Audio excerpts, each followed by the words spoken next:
1 million people stranded in a desert, no supermarkets, no restaurants, no hospitals, no running water, nothing but endless sand, scorching heat, and bitter cold nights. How did they survive? The biblical Exodus isn't just a spiritual journey, it's the ultimate survival story. For 40 years, the Israelites wandered through one of the most hostile environments on earth. 1 million mouths to feed, 1 million bodies needing water, 1 million souls tested to their limits. Modern desert expeditions with advanced technology still end in tragedy, yet these ancient travelers, with children, elderly, and livestock, somehow endured for decades. Was it merely divine intervention? Or did they develop sophisticated survival systems unlike anything we've imagined? Tonight, we'll uncover how bread literally fell from heaven, how water gushed from solid rock, and how an entire nation was transformed through this brutal wilderness experience. This isn't just ancient history, it's the greatest logistical miracle ever recorded. The desert should have been their grave. Instead, it became their crucible. The gates of Egypt swing open, a mass of humanity floods out across the desert sands. Not hundreds, not thousands, 1 million people stepping into the unknown, the largest exodus in ancient history, a column of travelers stretching for miles, kicking up dust clouds visible from distant mountains. The year is approximately 1446 BC. After 10 devastating plagues and the death of Egypt's firstborn, Pharaoh finally releases his grip on God's people. These weren't seasoned explorers or hardened desert nomads.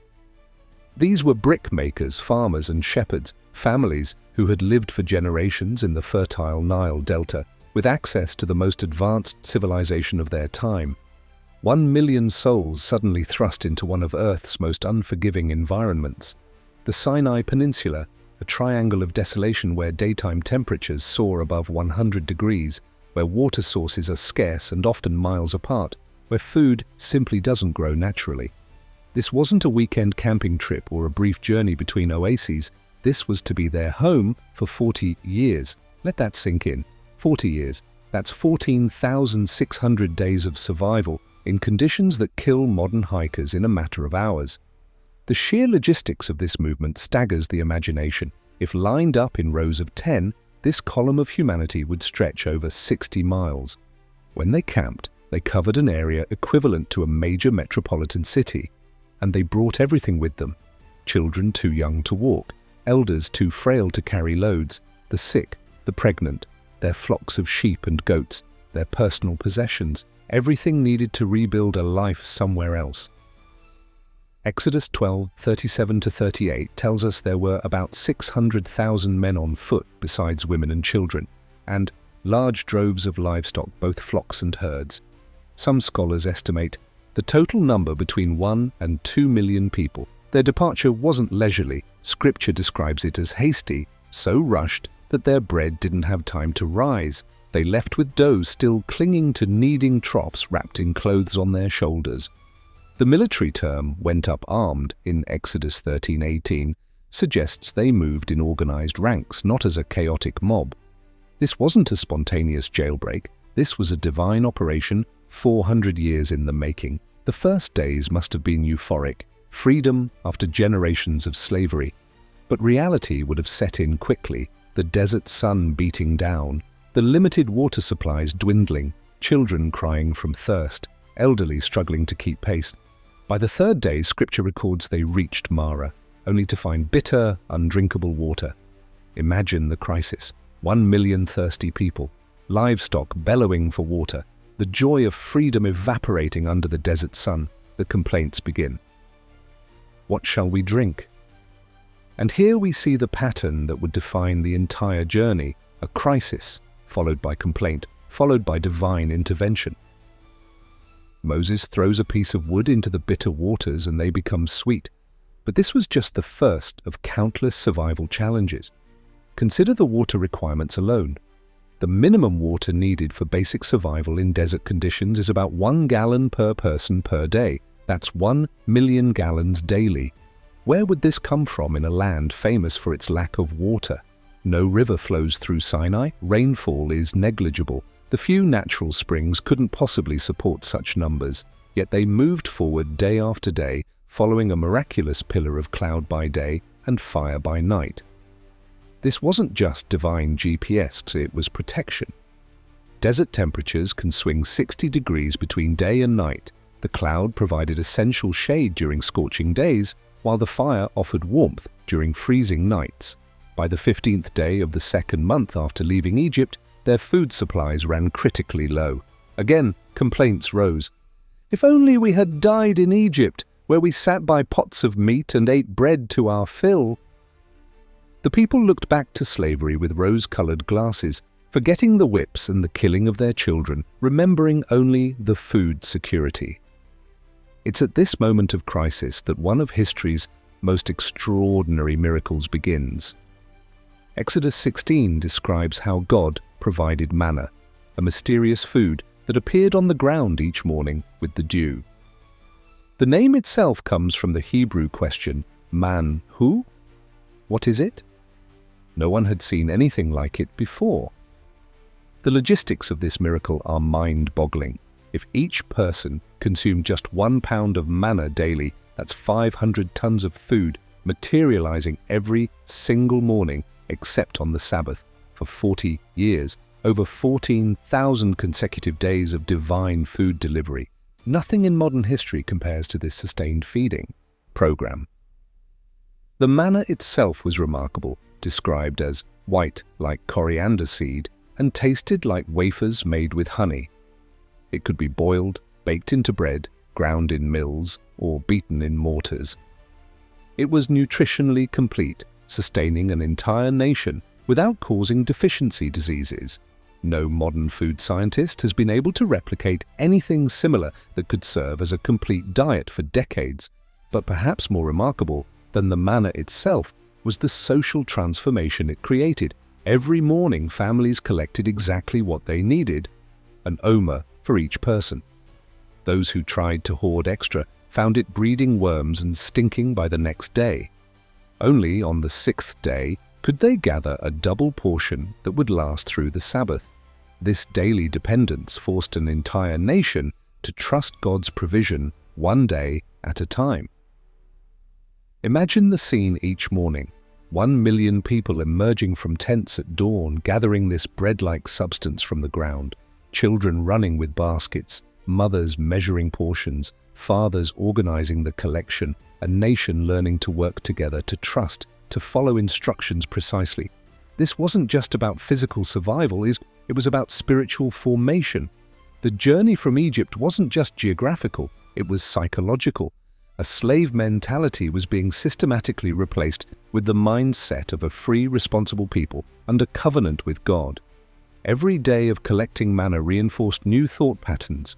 God provides. We can trust Him. There are rules to follow. We are responsible for our actions. We're not alone. As they moved deeper into the wilderness, water again became critical. At Rephidim, with no water in sight and throats parched, the complaints escalated to near rebellion. "Why did you bring us up out of Egypt to make us and our children and livestock die of thirst?" Moses, feeling the pressure of 1 million angry faces, cried out to God. The solution was another unprecedented miracle: water from solid rock. Moses struck the rock at God's command, and water gushed out in such abundance that it sustained the entire community and their livestock. This wasn't a trickle, it was a torrent. Psalm 78 later describes it as creating streams in the desert that flowed like a river. Geologists confirm there are aquifers deep beneath the Sinai Peninsula that can be tapped, but nothing in natural geology explains how striking a rock with a staff would create a sustained water source for millions. As the days turned into weeks and weeks into months, the Israelites had to develop systems for survival that went beyond miracles. We see hints of this in Exodus 18, where Moses establishes a judicial system with leaders of thousands, hundreds, 50s, and 10s. This organization wasn't just for resolving disputes, it became the infrastructure for managing resources, coordinating movements, and maintaining order in what was essentially a moving city-state. Let's talk about the most extraordinary food distribution system in human history: the miracle of manna. Imagine waking up in the desert one morning to find the ground covered with something you've never seen before. Exodus 16 describes the first appearance of this mysterious substance. When the dew was gone, thin flakes like frost appeared on the desert floor. The Israelites looked at it and asked each other, "What is it?" Or in Hebrew, man-hu. That's where we get the name manna. This wasn't a one-time miracle. This happened 6 days a week, every single week, for 40 years straight. That's over 12,000 individual occurrences of the exact same miracle. Nothing like it has ever happened before or since. The scale is almost impossible to comprehend. If each person needed just 1 pound of manna daily, a conservative estimate, we're talking about 500 tons of food appearing on the desert floor every morning. That's equivalent to about 25 modern semi-trucks full of food materializing out of nowhere, day after day, year after year. But what exactly was this manna? The Bible gives us several fascinating details. Numbers 11:7-8 tells us it was like coriander seed and looked like resin. The people went around gathering it and then ground it in a hand mill or crushed it in a mortar. They cooked it in a pot or made it into loaves, and it tasted like something made with olive oil. Exodus adds that it was white like coriander seed and tasted like wafers made with honey. Think about that description.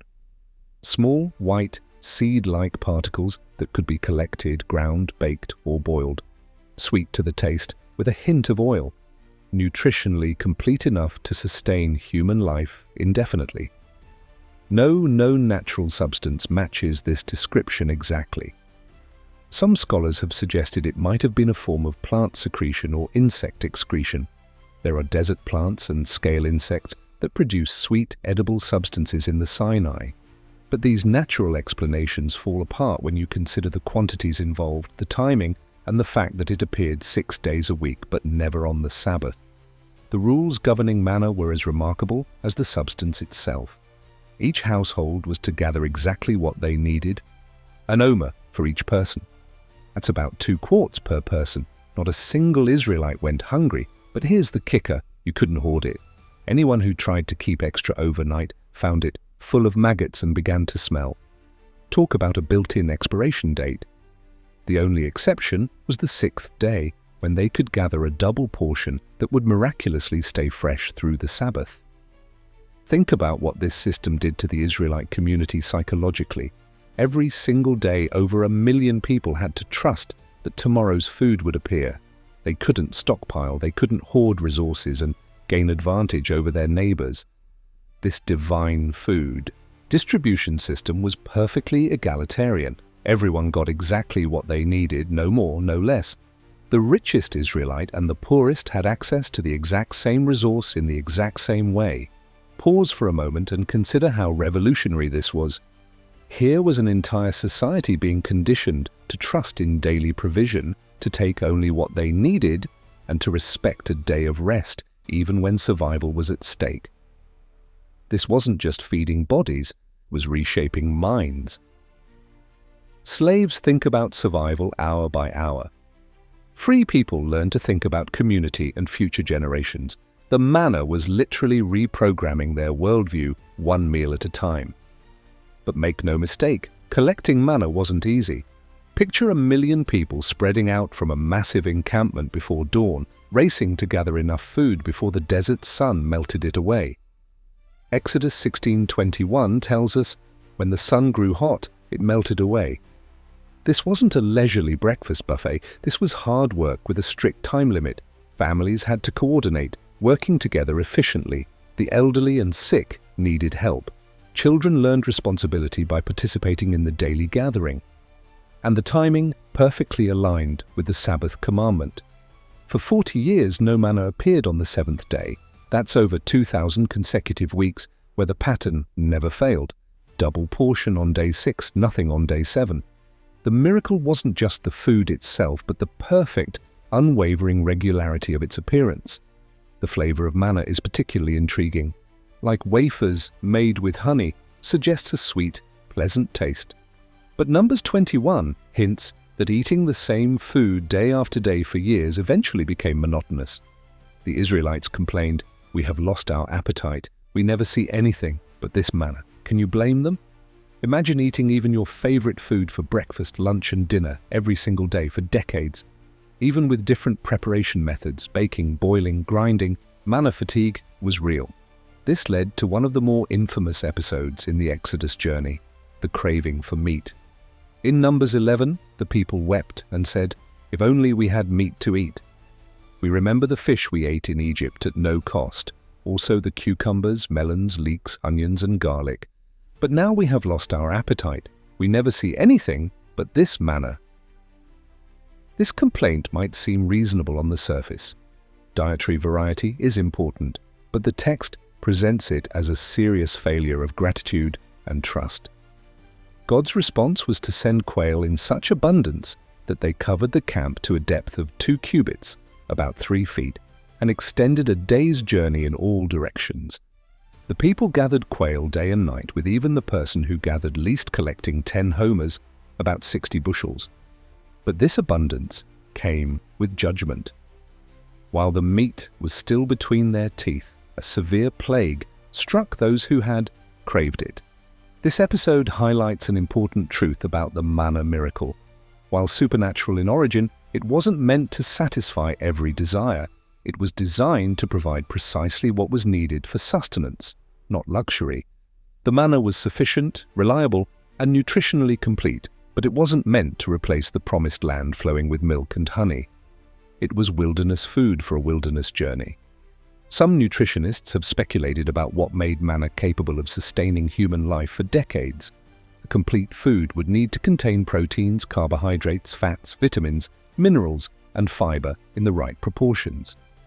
No known natural food can serve as a complete diet indefinitely without causing deficiency diseases. Even modern military rations aren't designed for multi-year use. The manna must have been nutritionally perfect, another aspect of its miraculous nature. Interestingly, traces of the manna story appear in other ancient Middle Eastern cultures. Some scholars suggest that memories of this extraordinary food might be behind the Greek tales of ambrosia, the food of the gods. The Quran also mentions manna in Surah 2, acknowledging it as food divinely provided to the Israelites in the wilderness. These cultural echoes suggest the profound impact this miracle had on the ancient world.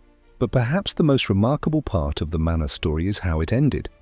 After 40 years of daily provision, Joshua 5:12 records, "The manna stopped the day after they ate this food from the land. There was no longer any manna for the Israelites. But that year they ate the produce of Canaan." The timing was perfect. The supernatural provision continued exactly until it was no longer needed, then ceased completely. Not a day too short or too long. Before the manna stopped, God commanded Moses to preserve an omer of it in a golden jar as a testimony for future generations. This jar was later placed inside the Ark of the Covenant alongside the tablets of the law and Aaron's staff. Think about the symbolism. The most sacred object in Israel's worship contained physical evidence of God's daily provision in the wilderness.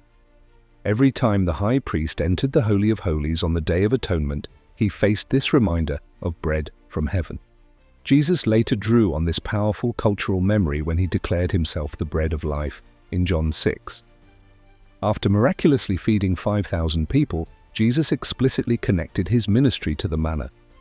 "Your ancestors ate the manna in the wilderness, yet they died. But here is the bread that comes down from heaven, which anyone may eat and not die." He was claiming to be greater than the manna, not just physical nourishment for 40 years, but spiritual sustenance for eternal life. The manna wasn't just about survival, it was a 40-year object lesson in trust. Every morning as Israelites gathered their daily bread, they learned that God's promises are reliable. Every evening as they ate their fill, despite being in a barren wilderness, they experienced tangible proof of divine care. Every Sabbath, as they rested without gathering yet still had enough, they discovered that obedience to God's commands brings unexpected provision. Think about the psychological transformation this created. A nation of slaves accustomed to the cruel certainty of Egyptian taskmasters was learning a new kind of certainty, the faithful provision of an invisible God. People who had been conditioned to hoard whatever they could get were learning to trust in tomorrow's provision. Communities that had been fractured by generations of oppression were being united around a shared daily experience.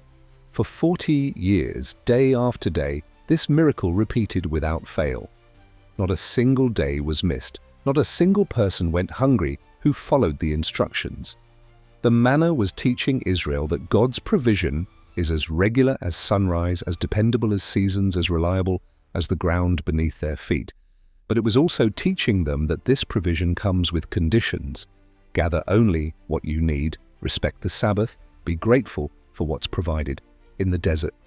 Those three words represent one of humanity's most primal struggles. In normal circumstances, a human can survive 3 weeks without food, but only 3 days without water. Now multiply that challenge by 1 million people, plus livestock, in one of the world's most arid regions for 40 years. The water logistics of the Exodus make the manna miracle look simple by comparison. Let's break down the numbers. The minimum water requirement for basic human survival in desert conditions is about 1 gallon per person per day. That's 1 million gallons daily just for drinking and basic cooking. Add to that water for livestock. Sheep and goats need between 1 and 2 gallons daily, and you're looking at hundreds of thousands of additional gallons. Altogether, we're talking about a water requirement that would fill 2 Olympic-sized swimming pools every single day. Where would such quantities come from in the Sinai Peninsula? This harsh landscape receives less than 6 inches of rainfall annually, mostly in brief winter storms. Natural springs exist, but are few and far between. Even today, with modern drilling equipment and pumping systems, sustaining large populations in this region remains extraordinarily difficult. The Bible records 3 major water crises during the journey, each solved by divine intervention. The first occurred at Marah, just 3 days into their desert journey. Exodus 15 tells us they found water, but it was too bitter to drink. Can you imagine the heartbreak? After 3 days of rationing precious water brought from Egypt, they finally find a water source, only to discover it's undrinkable. The text says the people grumbled against Moses, asking, "What are we to drink?" Moses cried out to God, who showed him a piece of wood. When Moses threw it into the water became sweet. What's fascinating here is that God used a physical object as part of the miracle. Some natural substances can indeed reduce bitterness in water. Certain types of wood contain compounds that can absorb contaminants, but no natural process could instantly purify enough bitter water for 1 million people. This was clearly a divine intervention working through natural means. The second water crisis, recorded in Exodus 17, was even more severe. The Israelites camped at Rephidim, but there was no water for the people to drink. This time the complaints escalated to near rebellion. "Why did you bring us up out of Egypt to make us and our children and livestock die of thirst?" They were so angry that Moses feared they might stone him. God's solution was one of the most dramatic miracles in the entire Exodus narrative. He commanded Moses to take his staff, the same one used to turn the Nile to blood and part the Red Sea, and strike a rock at Horeb. When Moses did so, water gushed out in such abundance that it satisfied the thirst of the entire assembly and their livestock. Think about the volume of water needed. 1 million people plus livestock would require well over 1 million gallons. That's not a trickle or a spring, that's a geyser erupting from solid rock. Psalm 78, verses 15 to 16 later, describes it poetically. He split the rocks in the wilderness and gave them water as abundant as the seas. He brought streams out of a rocky crag and made water flow down like rivers. Geologists confirm that the Sinai Peninsula sits atop aquifers, underground layers of water-bearing permeable rock. In certain locations, these aquifers come close to the surface, but nothing in natural geology explains how striking a rock with a staff would suddenly tap into these aquifers with enough force to create flowing streams. This was clearly supernatural. The third major water crisis occurred decades later at Kadesh. Numbers 20 tells us the community had no water, and again they quarreled with Moses and Aaron. The solution was similar. God told Moses to speak to a rock, and it would pour out water. Instead, Moses struck the rock twice in anger.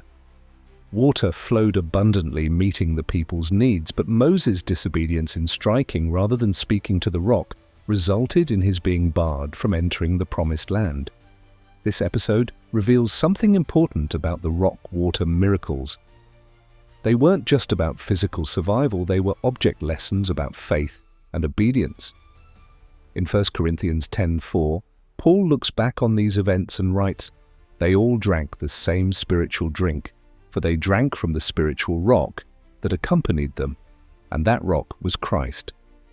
The water-giving rock became a powerful metaphor for God's sustaining presence with his people. But what about all the days between these dramatic water miracles? The Bible doesn't give us a complete water management plan for the 40-year journey. However, we can piece together some likely scenarios based on biblical hints and archaeological understanding of the region. After the first rock water miracle, Exodus 17:7 says, Moses named the place Massa and Meribah. Interestingly, numerous ancient campsites throughout the Sinai region contain variations of these names, suggesting the Israelites may have returned repeatedly to this reliable water source. The water that flowed from the rock likely created streams and pools that remained available for extended periods. We also know from Numbers 33 that many of the Israelites' camping locations were at places with existing water sources. Names like Elim, with 12 springs and 70 palm trees, suggest oases where water was naturally available. The divine guidance system, the pillar of cloud and fire, likely directed them along routes with access to these natural water sources when possible. Archaeological discoveries in the region reveal sophisticated water management systems dating back to ancient times. Bedouin techniques for finding and preserving water have been passed down for millennia.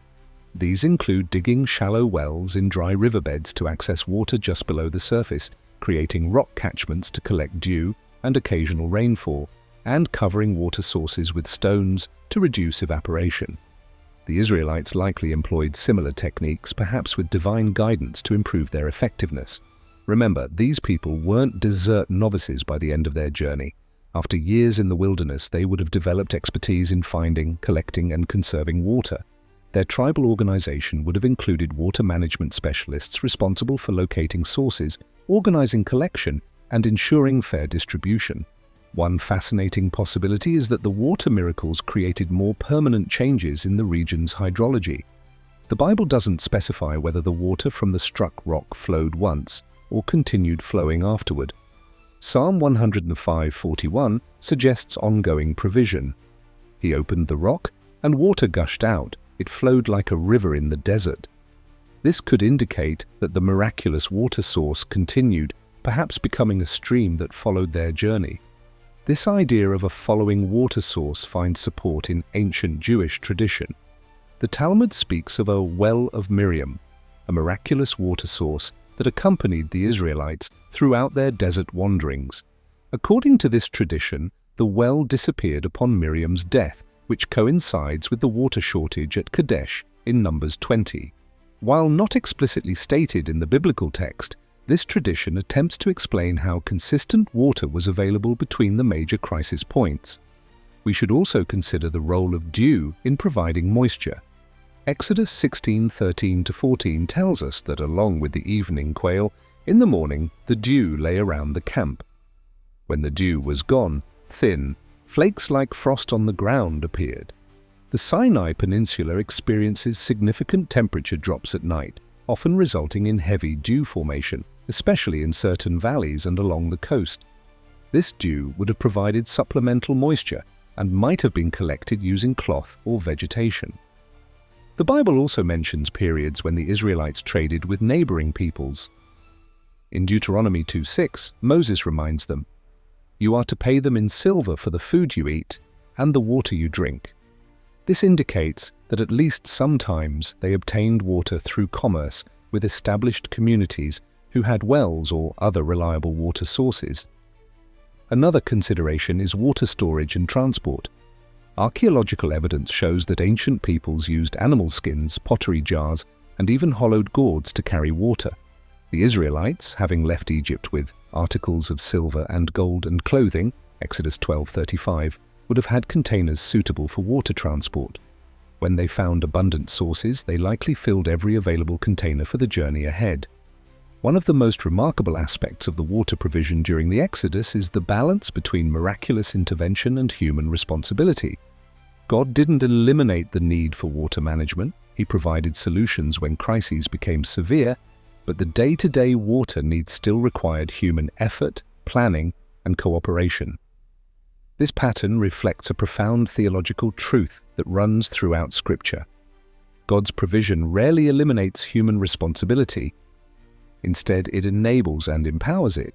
The Israelites still had to collect the water, distribute it fairly, and conserve it wisely. God's miracle at the rock didn't remove the need for water discipline.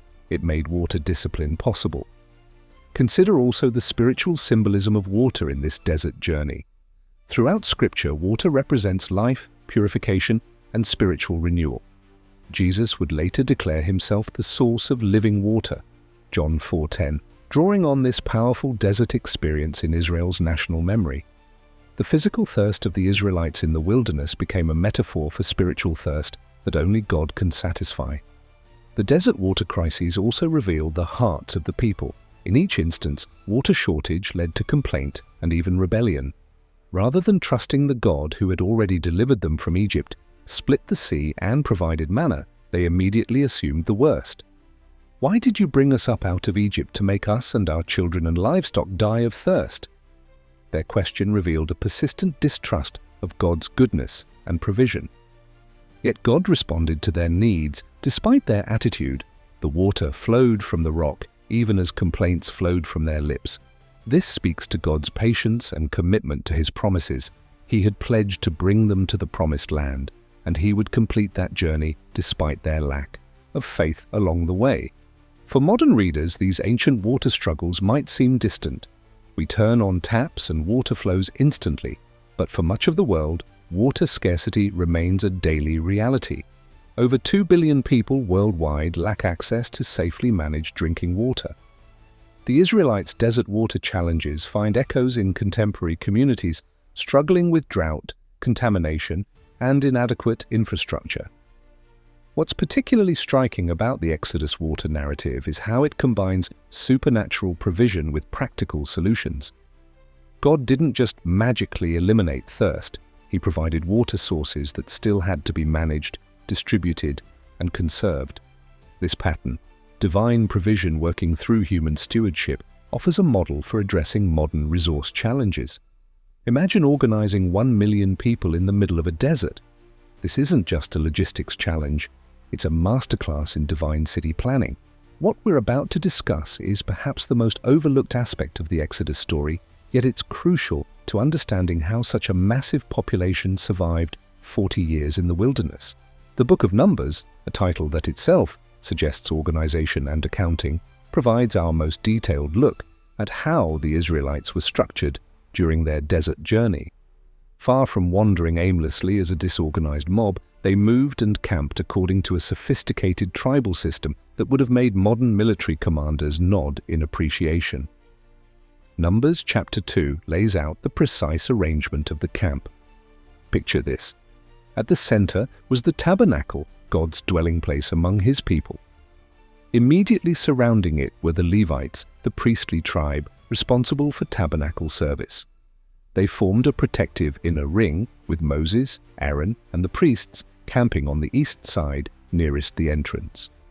Beyond this inner circle, the remaining 12 tribes were arranged in a specific formation, 3 tribes on each of the 4 sides, forming a massive square or rectangle around the tabernacle. On the east side, facing the rising sun, were the tribes of Judah, Issachar, and Zebulun, with a combined fighting force of 186,400 men. The south side held Reuben, Simeon, and Gad, totaling 151,450 fighting men. On the west were Ephraim, Manasseh, and Benjamin, with 108,100 men. And completing the square on the north were Dan, Asher, and Naphtali, numbering 157,600 men. This wasn't random. Each tribe had its assigned position, its own standard or flag, and its own leaders. When they camped, they always maintained this same arrangement, a city of tents stretching for miles across the desert floor, perfectly organized by family and clan. When the cloud moved, indicating it was time to travel, they broke camp in a specific order, tribe by tribe, maintaining formation even on the march. But here's where it gets fascinating. This square formation with the tabernacle at the center wasn't just practical, it was symbolic.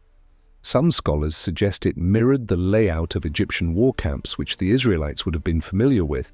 Others point out that it resembled ancient Near Eastern royal encampments, with the king's tent at the center surrounded by his armies. In Israel's case, God was the king, his dwelling was central, and his people surrounded him in ordered ranks. The formation also provided security. The wilderness wasn't empty, it was home to nomadic tribes, some hostile. By camping in this defensive square with fighting men on the perimeter, the most vulnerable members of the community, children, the elderly, the sick, could be protected at the center. Think of it as a mobile fortress, capable of being assembled and disassembled as they journeyed. Now multiply this organization down to the family level. Numbers 152 says the Israelites are to set up their tents by divisions, each of them in their own camp under their standard. Each tribe was divided into clans, each clan into families. 1 million people knew exactly where they belonged in this massive human grid.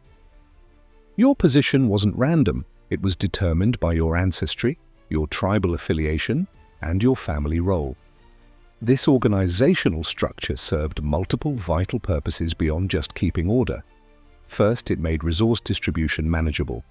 When manna fell each morning, it didn't create a chaotic free-for-all. Each family gathered for their own needs within their assigned area. Water from the miraculous sources could be distributed tribe by tribe, clan by clan, family by family, ensuring everyone received their share. Second, it maintained tribal identity through the generations. Children born in the wilderness grew up knowing exactly which tribe and clan they belonged to. Their entire social world was defined by these relationships. This was crucial for the eventual settlement in the Promised Land, where tribal territories would be allocated. After 40 years in the desert, these tribal divisions remained intact and functional. Third, it created a chain of command that made governance possible. Moses couldn't personally address 1 million individuals, but he could speak to tribal leaders, who spoke to clan leaders, who spoke to family heads. Numbers 116 refers to these leaders as the renowned of the congregation, the heads of the tribes of their fathers, the heads of thousands in Israel. This leadership structure was formalized when Moses' father-in-law, Jethro, advised him to appoint officials over thousands, hundreds, fifties, and tens in Exodus 18. Imagine the practical applications of this system. When a dispute arose between individuals from different families, it would be addressed by the appropriate leaders. When water needed to be rationed during droughts, the distribution would flow through this same chain. When the time came to move camp, orders would cascade down from Moses through the tribal and clan structures, enabling 1 million people to pack up and move in organized fashion. The precision of this organization extended to the tabernacle service as well. The Levites were divided into 3 clans, the Gershonites, Kohathites, and Merarites, each with specific responsibilities for transporting and setting up different parts of the tabernacle. Numbers 4 details these assignments down to exactly who carried which poles, curtains, and sacred objects. When it was time to move, they didn't improvise. They followed a detailed plan that had been divinely established. But this raises a crucial question. How did they communicate across this massive camp? In a time before electronic communication, how did Moses transmit orders to a population larger than many modern cities? The Bible gives us some clues. Numbers 10 describes a system of trumpet signals. When both trumpets are blown, the whole community is to assemble before you at the entrance to the tent of meeting. If only one is blown, the leaders, the heads of the clans of Israel, are to assemble before you. Different trumpet blasts signal different commands.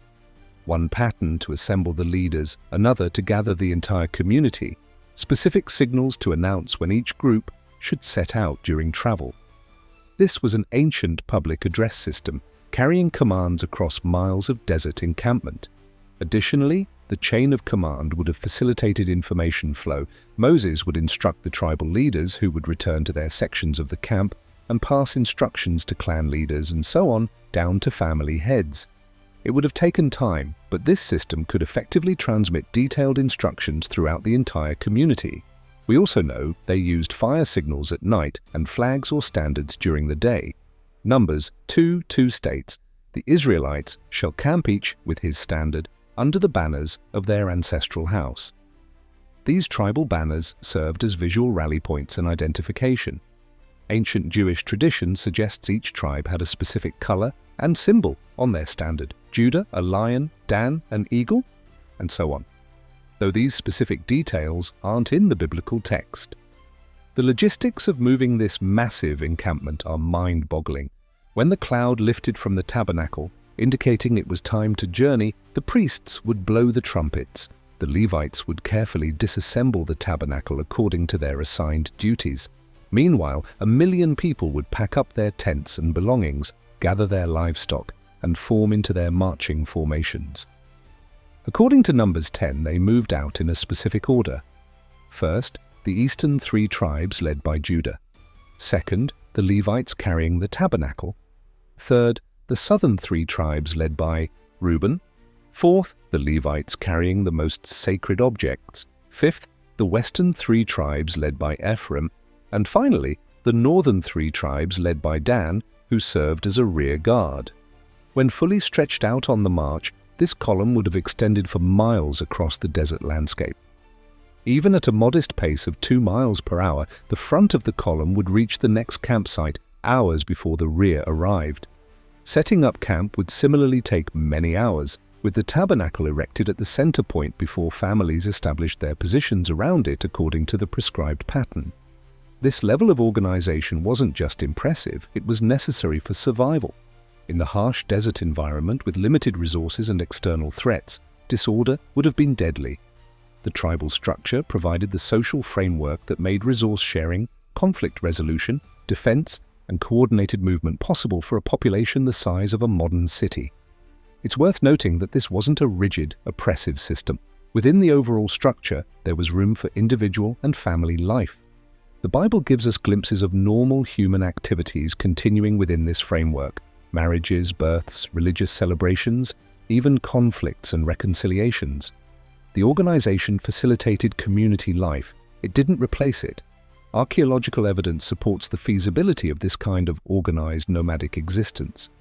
Bedouin tribes have traversed these same desert regions for centuries, using similar organizational principles: centralized leadership, clear clan structures, and established patterns for making and breaking camp.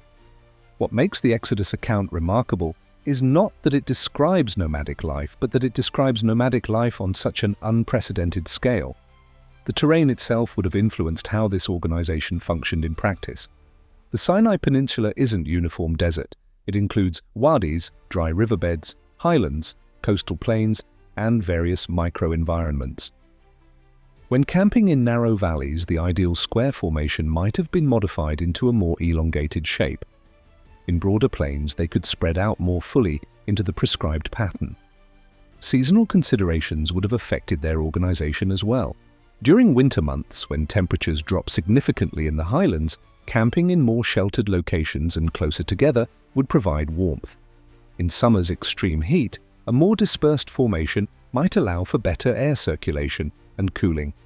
This organizational system also had profound theological significance. By placing the tabernacle, God's dwelling, at the center of the camp, the physical arrangement reinforced the central spiritual truth. God was at the center of Israel's national life. Every Israelite, no matter which direction they faced from their tent, saw the tabernacle, with its pillar of cloud by day and fire by night, as the focal point of the community. The organization also reflected Israel's unique identity as both a nation and a religious community. Unlike other ancient peoples who might organize primarily by military function or social class, Israel's organization centered on family lineage and covenant relationship. Your place in the community wasn't determined by wealth or skill, but by birth and divine assignment. As we contemplate this remarkable organizational system, we should consider what it teaches us about community, leadership, and divine planning. The Exodus wasn't just a migration, it was the birth of a nation with a unique identity and purpose. The tribal structure that sustained them through 40 years in the wilderness would continue to define Israel's identity long after they settled in the Promised Land. Even in moments of crisis and rebellion, and there were many during those 40 years, this organizational framework held. When Korah led his rebellion against Moses' leadership in Numbers 16, he gathered 250 Israelite men, well-known community leaders, who had been appointed members of the council. The rebellion operated within the existing power structure, challenging its leadership but not its fundamental organization. Most visible miracle of the Exodus wasn't the manna or the water from the rock. It was something so extraordinary that it guided and protected over 1 million people day and night for 40 years straight. I'm talking about the pillar of cloud and fire, a supernatural navigation system and climate control rolled into one divine phenomenon. Exodus 13:21-22 describes it plainly. By day the Lord went ahead of them in a pillar of cloud to guide them on their way, and by night in a pillar of fire to give them light, so that they could travel by day or night. Neither the pillar of cloud by day nor the pillar of fire by night left its place in front of the people. Let's break down what this actually means. A massive column of cloud, visible to every one of the 1 million-plus Israelites, hovered over the tabernacle and moved ahead of the entire camp during the day. When darkness fell, this same pillar transformed into a column of fire, providing light throughout the night. This wasn't a one-time event or even a seasonal occurrence. This miraculous guidance system remained with them continuously for 4 decades. The scale of this miracle is almost incomprehensible. Modern military forces, with all their advanced technology, still struggle with guiding large groups through unfamiliar terrain. The Israelites had a divine GPS system visible from anywhere in their massive camp, operational 24 hours a day, 7 days a week, for 40 years without interruption. But the pillar was far more than just a navigation tool. It served at least 5 critical functions that made survival possible for such a large population in the desert environment. First, it provided essential guidance. The Sinai Peninsula is roughly 23,000 square miles of rugged, often featureless terrain. Without modern maps or compasses, navigating this wilderness would be extraordinarily difficult.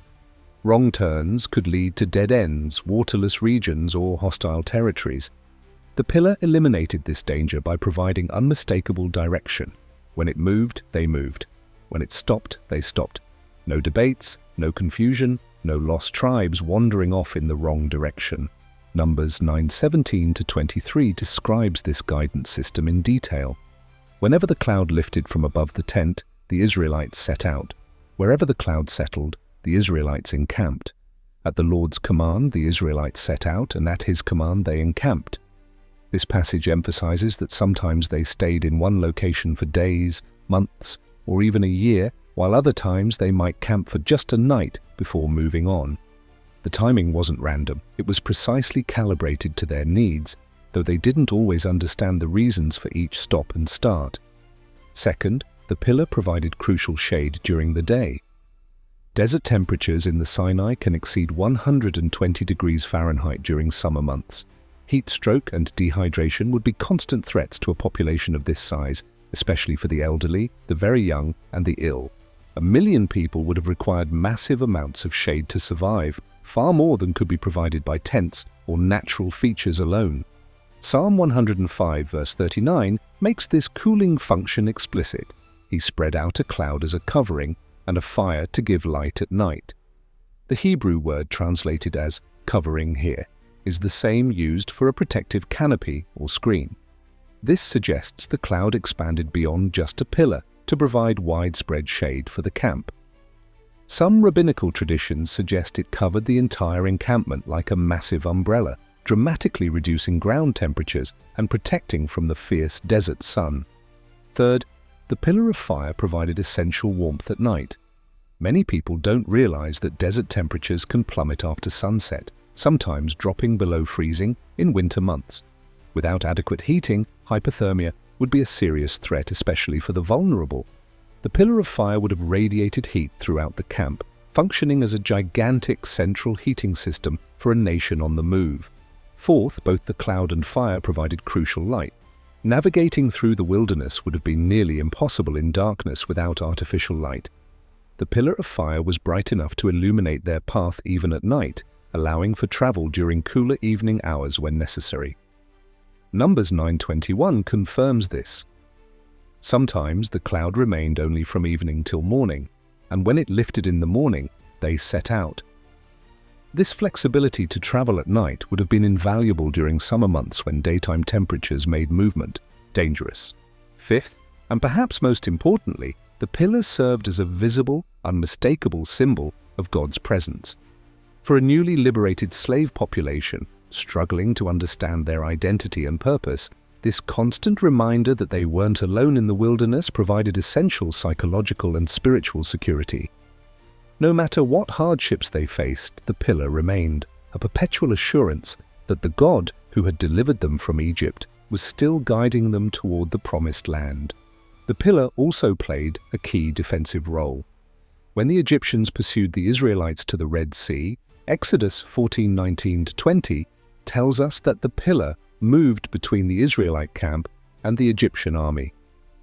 The pillar of cloud also moved from in front and stood behind them, coming between the armies of Egypt and Israel. Throughout the night, the cloud brought darkness to the one side and light to the other side, so neither went near the other all night long. This miraculous barrier protected the vulnerable Israelites while they crossed the sea on dry ground.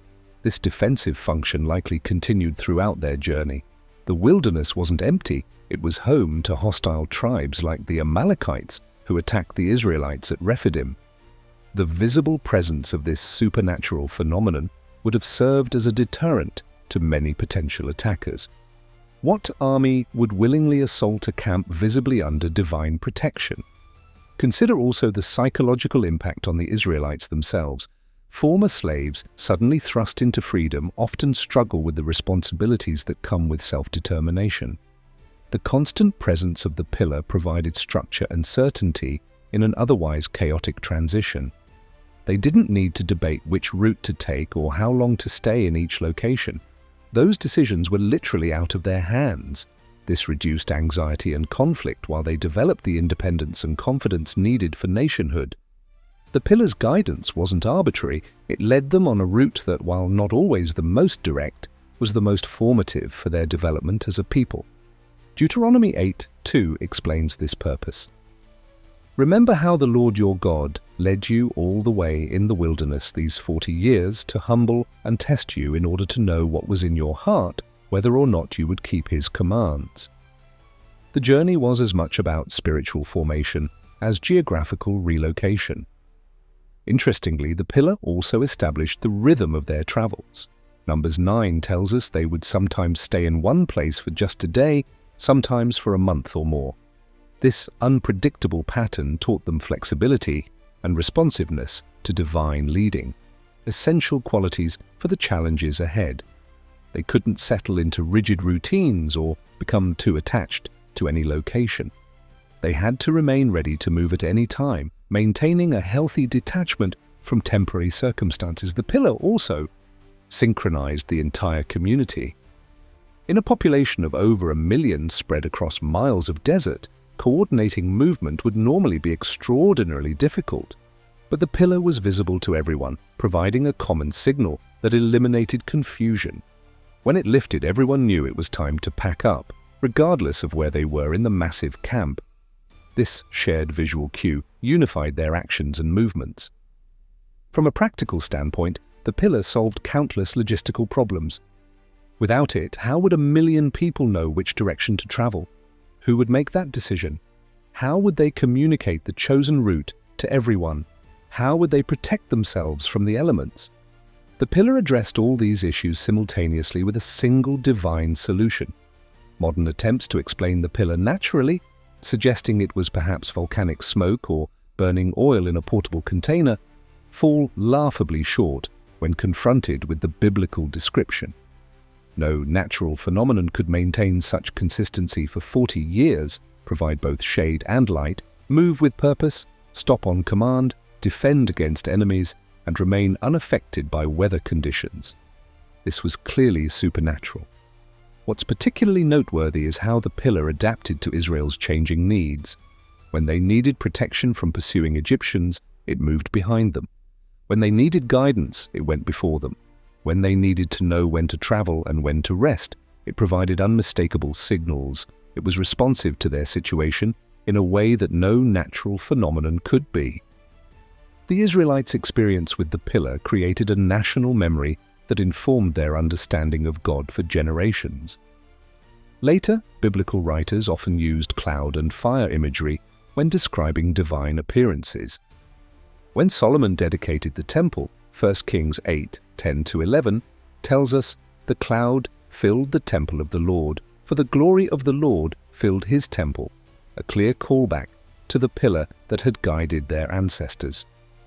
Similarly, when God's glory appears to Isaiah in the temple, smoke fills the sanctuary, echoing the appearance of the pillar. This connection extends into the New Testament. When Jesus is transfigured before Peter, James, and John, Matthew 17:5 tells us, "A bright cloud covered them, and a voice from the cloud said, 'This is my Son, whom I love. With him I am well pleased. Listen to him.'" The cloud, signifying divine presence, would have immediately resonated with Jews familiar with their Exodus history. Some theologians see the pillar as a manifestation of the pre-incarnate Christ, pointing to Paul's words in 1 Corinthians 10:1-4. "Our ancestors were all under the cloud, and they all passed through the sea. They were all baptized into Moses in the cloud and in the sea, for they drank from the spiritual rock that accompanied them, and that rock was Christ." This interpretation suggests that Christ was personally guiding Israel through the wilderness, foreshadowing his later incarnation. Practically speaking, the pillar's guidance solved a critical leadership challenge for Moses. Leading 1 million people through the wilderness would have placed impossible navigational pressure on any human leader.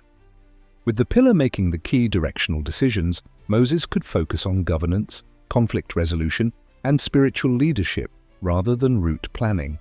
When the people complained about their situation, Moses could legitimately point to the pillar as evidence that their journey was divinely directed. The pillar also created a powerful shared experience that bonded the Israelites together. Every person, regardless of tribe or status, witnessed the same miraculous guidance day after day. This common experience helped forge their national identity. Generations born in the wilderness grew up never knowing a day without the pillar's presence. It was as constant as the sun and moon, a defining feature of their world. Despite this constant visible reminder of God's presence, the Israelites still repeatedly rebelled and complained. This highlights a profound truth about human nature. Even the most dramatic miracles don't guarantee faithfulness or gratitude. The same people who watched the sea part before them later worshipped a golden calf. Those who saw water gush from rock still questioned whether God could provide food. The pillar's constant presence didn't automatically transform their hearts. This paradox, supernatural guidance coupled with human stubbornness, makes the Exodus story deeply relatable despite its ancient setting. We too often forge ahead with our own plans despite clear direction. We question provision even when we've experienced it repeatedly. The Israelites' journey through the wilderness holds up a mirror to our own spiritual inconsistency. The manna sustained them day by day. There was another miraculous provision that addressed the Israelites' desperate craving for something more substantial: meat. The story of the quail migrations represents one of the most spectacular displays of divine timing and abundance in the entire Exodus journey. It happened twice during their 40 years in the wilderness. The first instance occurred shortly after they left Egypt, recorded in Exodus 16. The people had been complaining, romanticizing their former life in captivity. "If only we had died by the Lord's hand in Egypt. There we sat around pots of meat and ate all the food we wanted." The complaint seems almost comical in its selective memory, conveniently forgetting the whips, the infanticide, and the brutal labor that characterized their slavery. God's response? An unprecedented wildlife phenomenon. That evening, Exodus 16:13 tells us, quail came and covered the camp. This wasn't just a few birds landing nearby. The Hebrew text suggests an overwhelming abundance, quail literally blanketing the ground throughout the entire massive Israelite encampment. 1 million people suddenly had access to fresh meat, but the even more dramatic quail incident came later, recorded in Numbers 11. By this point, the Israelites had been eating manna for over a year. Despite its miraculous nature and perfect nutritional value, they grew tired of the same food day after day. The complaint this time was more pointed. If only we had meat to eat. We remember the fish we ate in Egypt at no cost, also the cucumbers, melons, leeks, onions and garlic. But now we have lost our appetite. We never see anything but this manna. Moses, exasperated by the constant complaints, cried out to God, "Where am I to get meat to give to all these people? They keep wailing to me, 'Give us meat to eat.'" The logistics seemed impossible. Providing meat for 1 million people in the desert would require thousands of animals, far more than their flocks and herds could supply without being completely depleted. God's answer was both a promise and a warning. Now the Lord will give you meat, and you will eat it. You will not eat it for just 1 day, or 2 days, or 5, 10, or 20 days, but for a whole month until it comes out of your nostrils and you loathe it. Even Moses found this hard to believe. Here I am among 600,000 men on foot, and you say, "I will give them meat to eat for a whole month." Would they have enough if flocks and herds were slaughtered for them? Would they have enough if all the fish in the sea were caught for them? God simply replied, "Is the Lord's arm too short?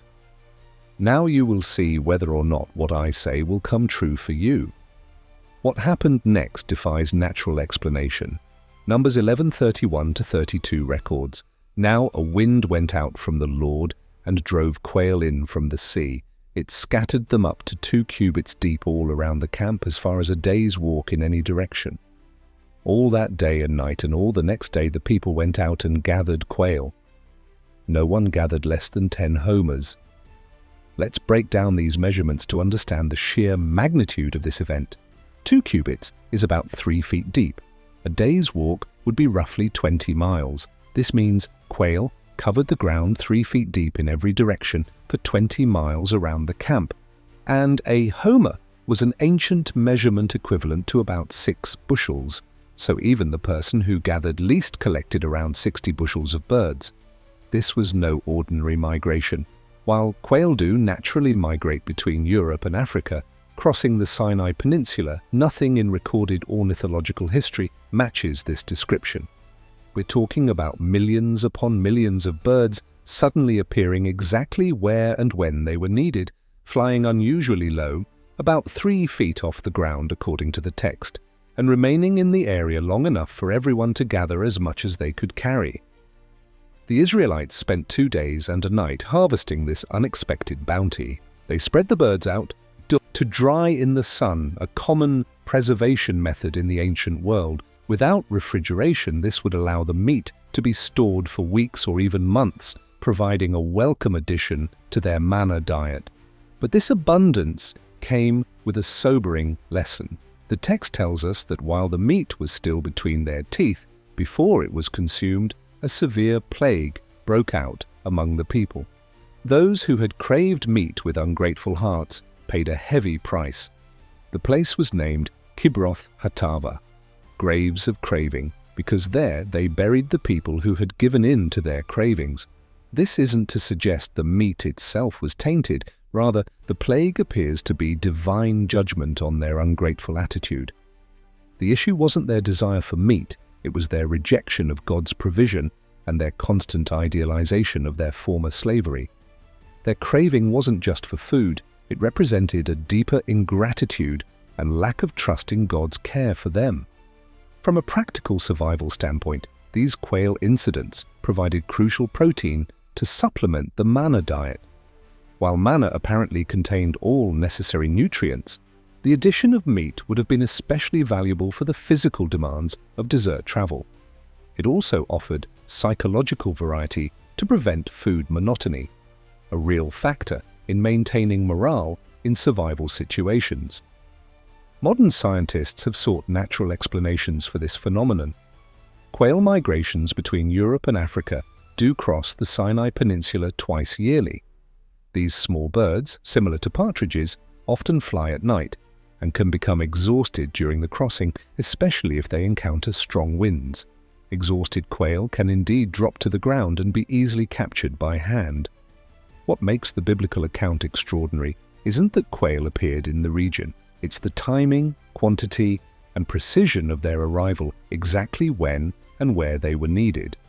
The text specifically mentions God sending a wind from the sea, likely the Mediterranean, that drove the birds to the Israelite camp. This suggests divine orchestration of natural patterns rather than a suspension of natural law.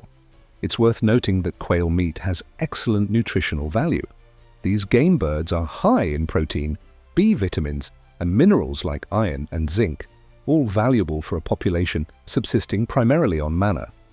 The meat is lean but calorie-dense, providing excellent energy for desert travel. By drying the meat in the sun, the Israelites could preserve this protein source for extended periods. The quail provision also demonstrates something important about God's care during the wilderness journey.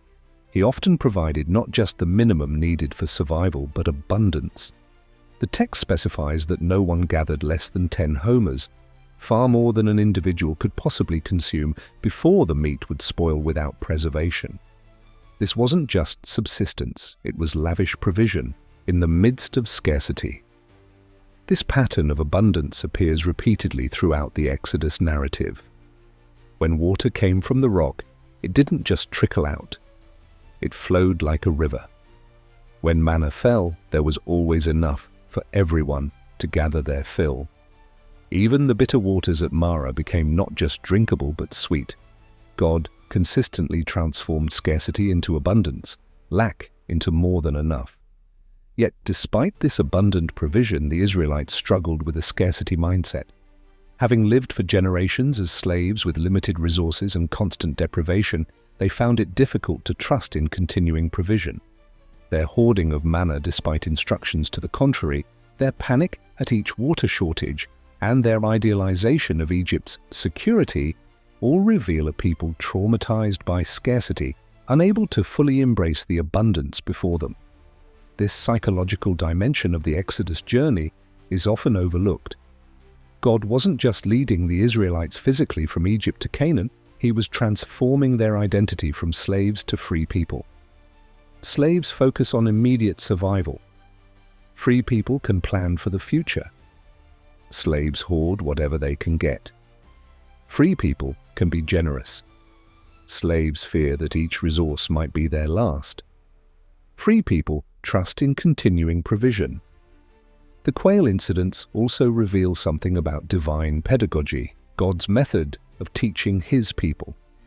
Rather than simply denying their request for meat because of their ungrateful attitude, He gave them exactly what they demanded, but in such overwhelming abundance that it became a lesson in itself. Sometimes getting exactly what we think we want becomes the most powerful way to discover what we truly need. Beyond the immediate provision of meat, these quail migrations would have served other practical purposes. The feathers could be used for insulation in clothing or bedding, particularly valuable in a desert environment with extreme temperature fluctuations. The bones could be crafted into needles, awls, and other tools. Even the internal organs and less desirable parts would provide essential nutrients when resources were scarce. For 1 million people traveling through hostile territory, supplementary food sources beyond manna would have been crucial. While the Bible doesn't provide a complete inventory of everything they ate during the 40 years, we can reasonably assume they utilized whatever resources were available. In addition to the miraculous quail and manna, they likely gathered wild plants, hunted available game, and perhaps even practiced limited agriculture during longer encampments. We know they had flocks and herds with them. Exodus 12:38 mentions large droves of livestock, both flocks and herds, leaving Egypt with them. These animals would have provided milk, occasional meat, and materials like wool and leather. However, maintaining large herds in desert conditions would have been challenging. The animals needed water and grazing land, both scarce commodities in the wilderness. This makes the quail provision all the more significant. It provided meat without depleting their precious livestock. Archaeological evidence from the region suggests that ancient peoples developed sophisticated techniques for desert survival, including methods for trapping migratory birds. Bedouin tribes have traditionally used nets spread between bushes to catch low-flying quail during migrations. The Israelites, with their Egyptian background, would have been familiar with similar hunting techniques. What made the biblical events miraculous wasn't necessarily the method of capture, but the unprecedented quantity and perfect timing of the bird's arrival. The two quail incidents also demonstrate an important pattern in Israel's wilderness experience. Divine provision often came in response to complaint, but not without consequence for ingratitude. God consistently met their physical needs despite their grumbling, but he also used these moments to teach deeper lessons about trust, gratitude, and proper relationship with him. This pattern continues throughout Scripture. God's provision isn't dependent on human perfection. He causes rain to fall on the just and unjust alike, but relationship with him flourishes with gratitude and trust rather than entitlement and complaint. The Israelites received quail both times they asked, but the second time their ungrateful attitude brought judgment along with the blessing. For modern readers, the quail story offers a powerful reminder about perspective in times of provision. The Israelites had witnessed the 10 plagues, the parting of the Red Sea, water from rock, and bread from heaven. Yet they still complained about menu variety.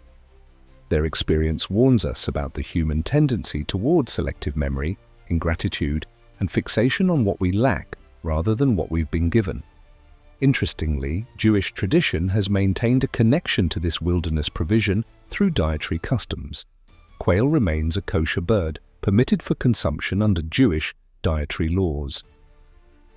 Some scholars suggest that certain Passover traditions, including the eating of particular bitter herbs, may reference the wilderness menu the Israelites described missing from Egypt: the cucumbers, melons, leeks, onions, and garlic. The quail incidents also highlight the challenge of leading people through times of transition and hardship. Moses found himself caught between the people's complaints and God's purposes, trying to maintain order and morale while completely dependent on divine provision himself. His candid conversations with God reveal the immense pressure of leadership during this formative national period. The very heart of Israel's desert encampment stood the most remarkable portable structure ever built: the tabernacle. This wasn't just a place of worship.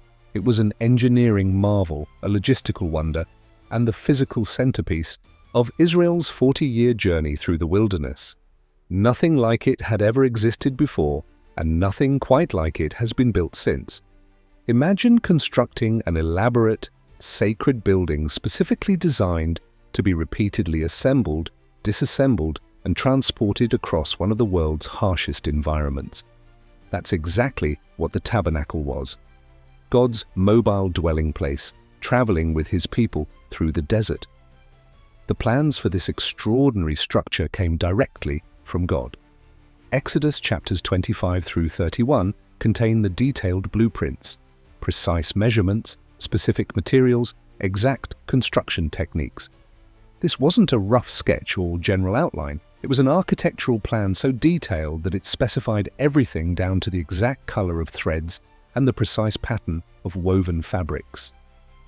What makes this even more remarkable is the context.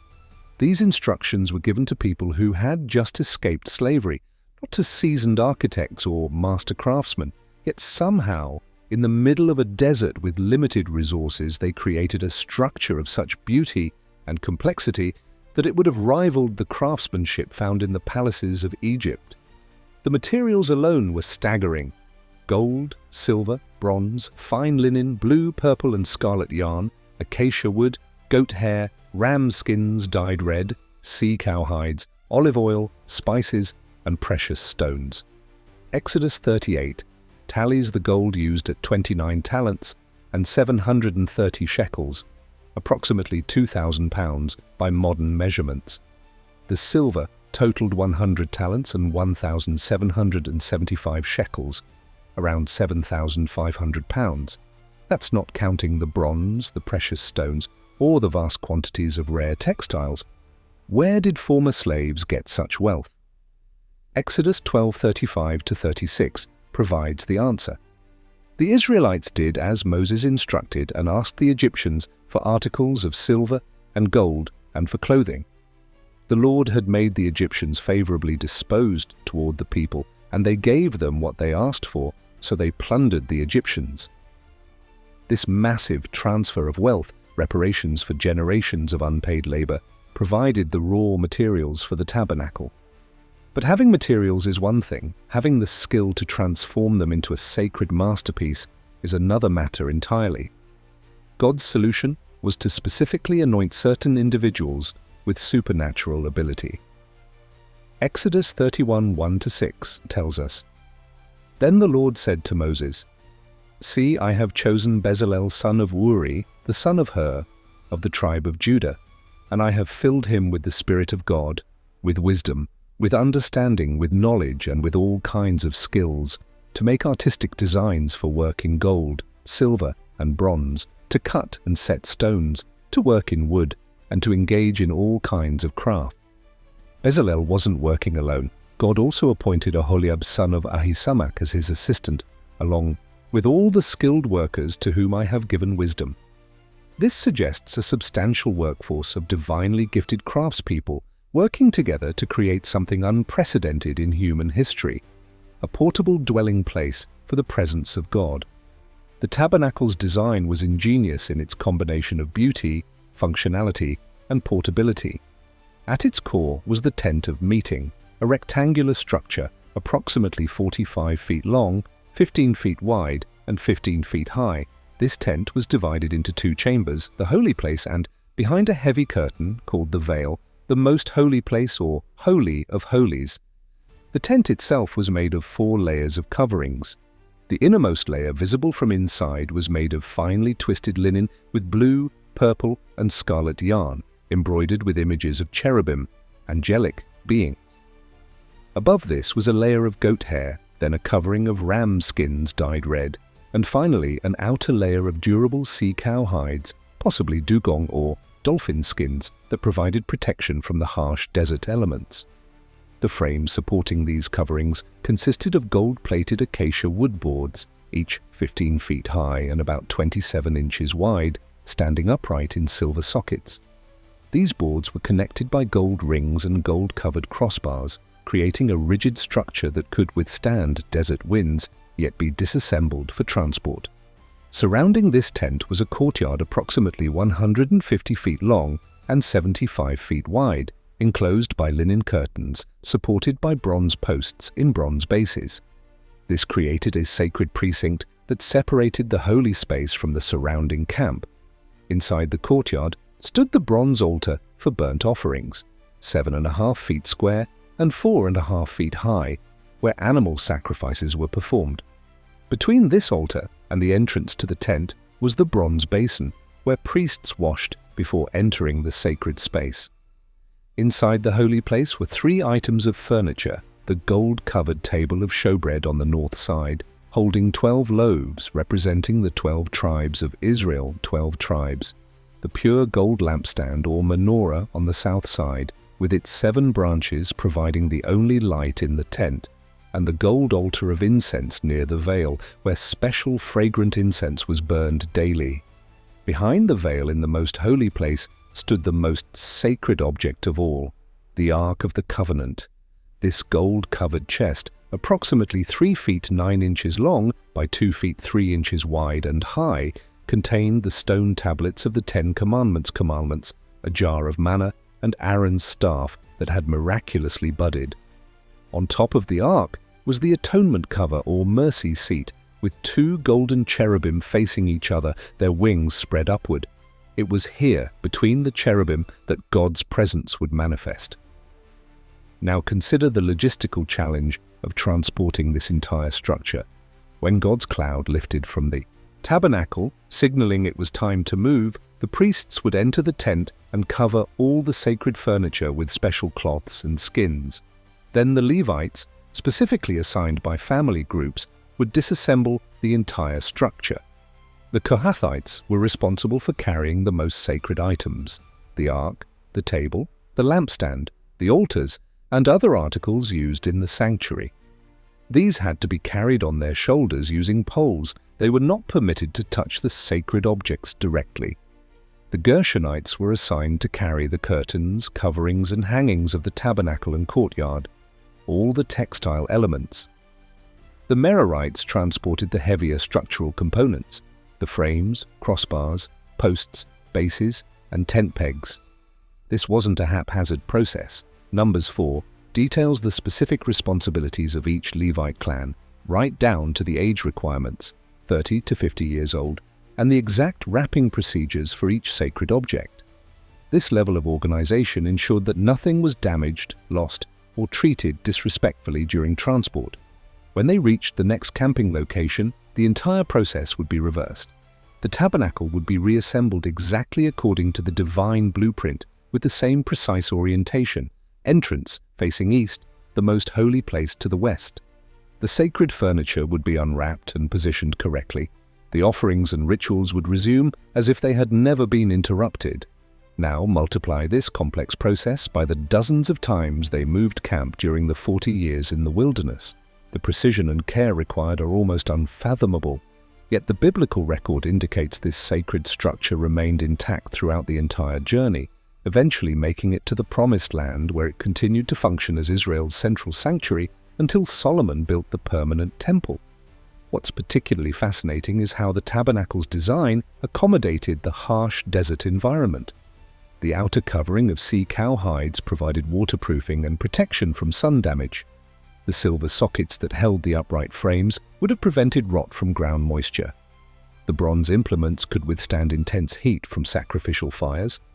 Every detail of the design accounted for the challenging conditions they would face. Beyond its physical construction, the tabernacle served crucial spiritual and social functions during the wilderness years. It was literally the center of Israel's camp, with the 12 tribes arranged in specific positions around it. This physical arrangement reinforced the theological truth that God was at the center of their national life. The daily, weekly, monthly, and annual rituals performed at the tabernacle provided structure and continuity during a time of constant change. No matter where they were in the wilderness, the same sacrifices were offered, the same incense burned, the same prayers said. This liturgical consistency helped forge their identity as a covenant people. The tabernacle also served as a powerful visual teaching tool. Every element of its design carried symbolic meaning. The progression from outer courtyard to holy place to most holy place illustrated the increasing levels of holiness and the carefully mediated approach to God. The sacrificial system demonstrated both the seriousness of sin and the possibility of atonement. The repeated emphasis on purification and cleanliness reinforced moral and ethical boundaries. For a people transitioning from slavery to nationhood, the tabernacle provided a physical focus for their newfound freedom. In Egypt, they had built monuments for Pharaoh. Now they built a dwelling place for their God. The skills they had developed as forced laborers were redirected toward an act of worship and devotion. What had been exploited in slavery became freely given in service to God. The construction process itself fostered community cohesion. Exodus 35:21-29 describes how everyone who was willing and whose heart moved them contributed materials for the tabernacle. This was the first major community project they undertook as a free people, a voluntary collaborative effort that united them around a shared purpose. But perhaps the most extraordinary aspect of the tabernacle was its function as the meeting place between God and humanity. Exodus 40:34-38 describes what happened when the structure was completed. Then the cloud covered the tent of meeting, and the glory of the Lord filled the tabernacle. Moses could not enter the tent of meeting because the cloud had settled on it, and the glory of the Lord filled the tabernacle.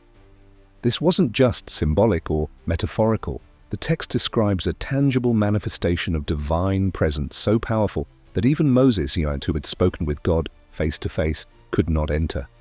The God who had delivered them from Egypt, parted the sea, and provided manna and water was now dwelling in their midst, his presence visibly manifested in the cloud above the tabernacle. Throughout their 40 years in the wilderness, this visible presence remained. When the cloud lifted, they packed up and followed. When it settled, they set up camp. God wasn't just leading them from a distance, he was journeying with them, his presence accessible through the divinely designed structure at the center of their community. For modern readers, it's difficult to fully grasp the psychological impact this would have had.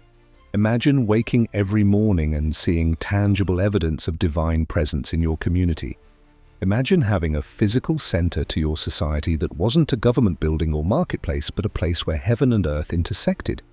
This was the daily reality for the Israelites during their desert journey.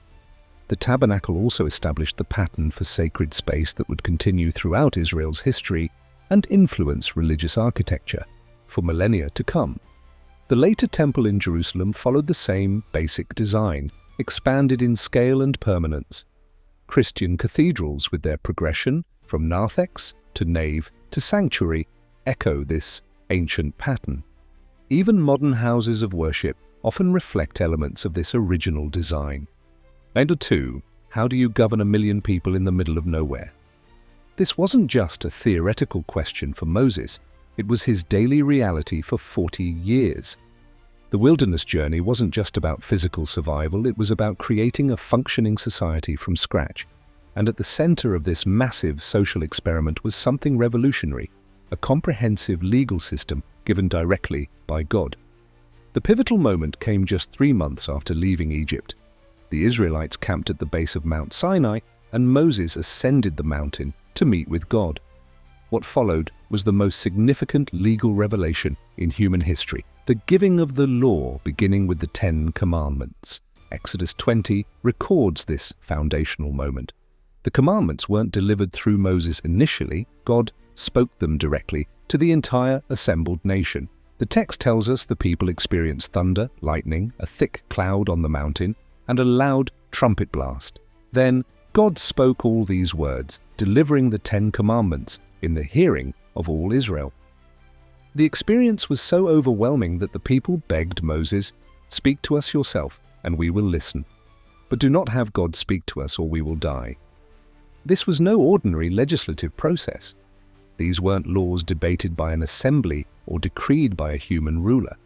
This was divine revelation, the creator of the universe establishing the foundational principles for human society.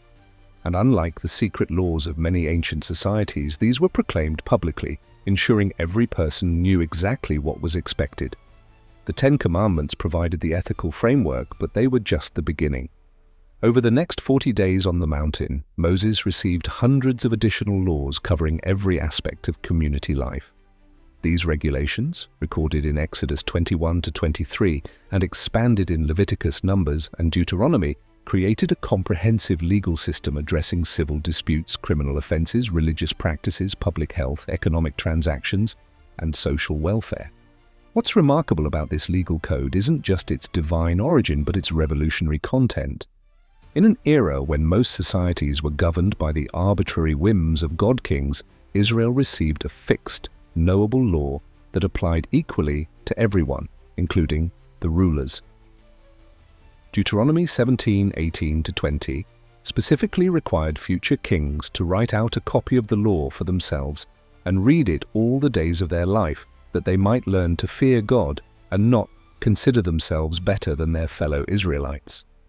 The law established a radical concept of human equality. Exodus 21:23-25, the famous eye for an eye passage, wasn't promoting vengeance as often misunderstood. It was establishing proportional justice that applied the same standard to everyone, regardless of social status. In other ancient legal codes, punishment depended on the social class of both victim and offender. Under Mosaic law, the same standards applied whether you were rich or poor, native-born or foreigner. This equality extended to the protection of society's most vulnerable members, The law contained specific provisions protecting widows, orphans, foreigners, servants, and the poor. Exodus 22:21-27 warns against mistreating foreigners or taking advantage of widows and orphans, promising divine intervention if such vulnerable people cry out to God. Deuteronomy 24:19-22 established a form of social welfare by requiring farmers to leave the edges of their fields unharvested for the poor to glean.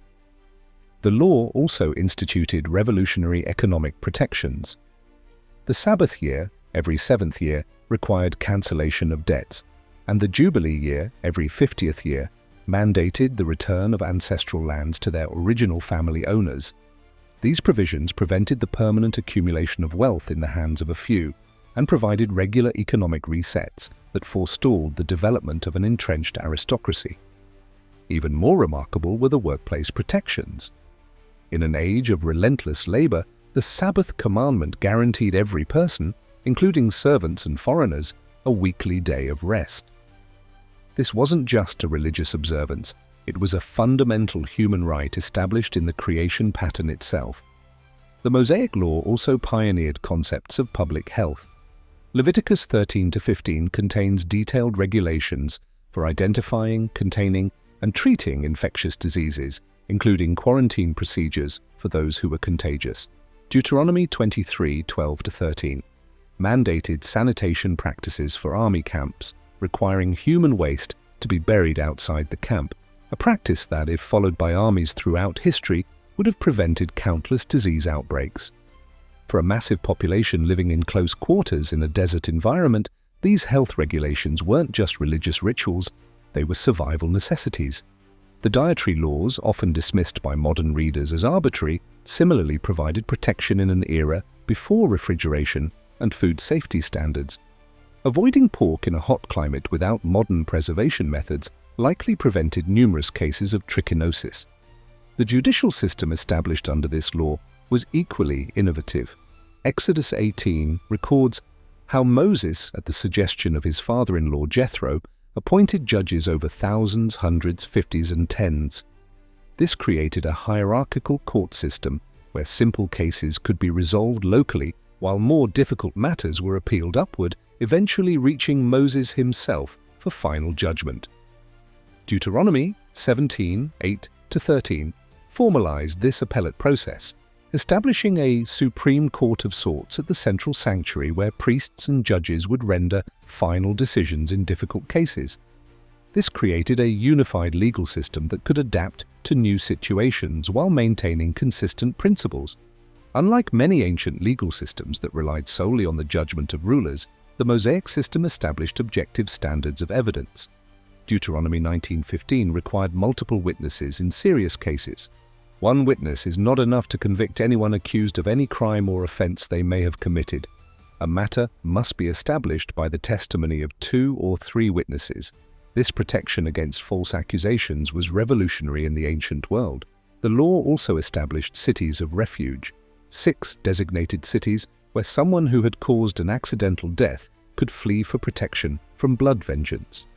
This balanced justice with mercy, distinguishing between premeditated murder and unintentional manslaughter, a nuance many ancient legal codes lacked. But how was this complex legal system actually implemented in the wilderness? The Bible gives us several glimpses of law in action during the 40-year journey. Numbers 15 records the case of a man caught gathering wood on the Sabbath, a clear violation of the 4th commandment. The people brought him to Moses, who consulted with God before pronouncing judgment. This suggests that during the formative wilderness period, Moses served as both lawgiver and supreme judge, with direct divine guidance in unprecedented cases. Another instructive case appears in Numbers 27, where the daughters of Zelophehad petitioned Moses about inheritance rights. Their father had died without sons, and under the existing understanding of property law, his family inheritance would be lost. Moses brought their case before God, resulting in a new legal precedent that allowed daughters to inherit when there were no sons. This shows the legal system was not rigidly static but could develop to address new situations while maintaining its fundamental principles. The wilderness period served as a 40-year laboratory for implementing this divine law code. The Israelites were learning to live as a covenant community governed not by a human king, but by God's law. This transition wasn't always smooth. The golden calf incident, Exodus 32, the rebellion of Korah, Numbers 16, and numerous other episodes reveal how difficult it was for a people shaped by Egyptian slavery to adapt to this new way of life. Yet despite these struggles, the law provided the essential structure that transformed a mass of former slaves into a functioning nation. It established clear boundaries, consistent expectations, and mechanisms for resolving the inevitable conflicts that arise in any community. Without this legal framework, the wilderness journey would likely have descended into chaos. What's particularly remarkable is how practical this law proved to be in the challenging desert context. Far from being an idealistic code suitable only for settled agricultural life, the Mosaic Law addressed the immediate needs of a traveling community. Regulations about camp sanitation, quarantine procedures, and water purification had immediate application in their wilderness situation. The law also created the social cohesion necessary for survival in harsh conditions. By establishing common standards, shared rituals, and mutual obligations, it bound together 12 distinct tribes into a unified people with a shared identity and purpose. This unity was essential when facing external threats like the Amalekites, who attacked them at Rephidim early in their journey. The regular religious observances prescribed by the law, daily sacrifices, weekly Sabbaths, monthly new moon celebrations, and annual festivals, provided rhythm and structure to desert life. These consistent practices created stability and continuity amidst the uncertainty of wilderness wandering. No matter where they camped or how long they stayed, these observances continued, reinforcing their identity as God's covenant people. The law also prepared them for their future in the Promised Land. Many regulations explicitly look forward to settled agricultural life. "When you enter the land I am going to give you," is a common refrain. During the wilderness years, the people were learning the legal and ethical framework that would govern their national life once they crossed the Jordan River. This forward-looking aspect reveals something profound about the wilderness experience. It wasn't just about surviving the present, it was about preparing for the future. The 40 years weren't merely punishment for the spies' bad report. They were the necessary incubation period for a new society governed by revolutionary legal principles. Moses summarized this purpose in Deuteronomy 8:2-3. "Remember how the Lord your God led you all the way in the wilderness these 40 years, to humble and test you in order to know what was in your heart, whether or not you would keep his commands.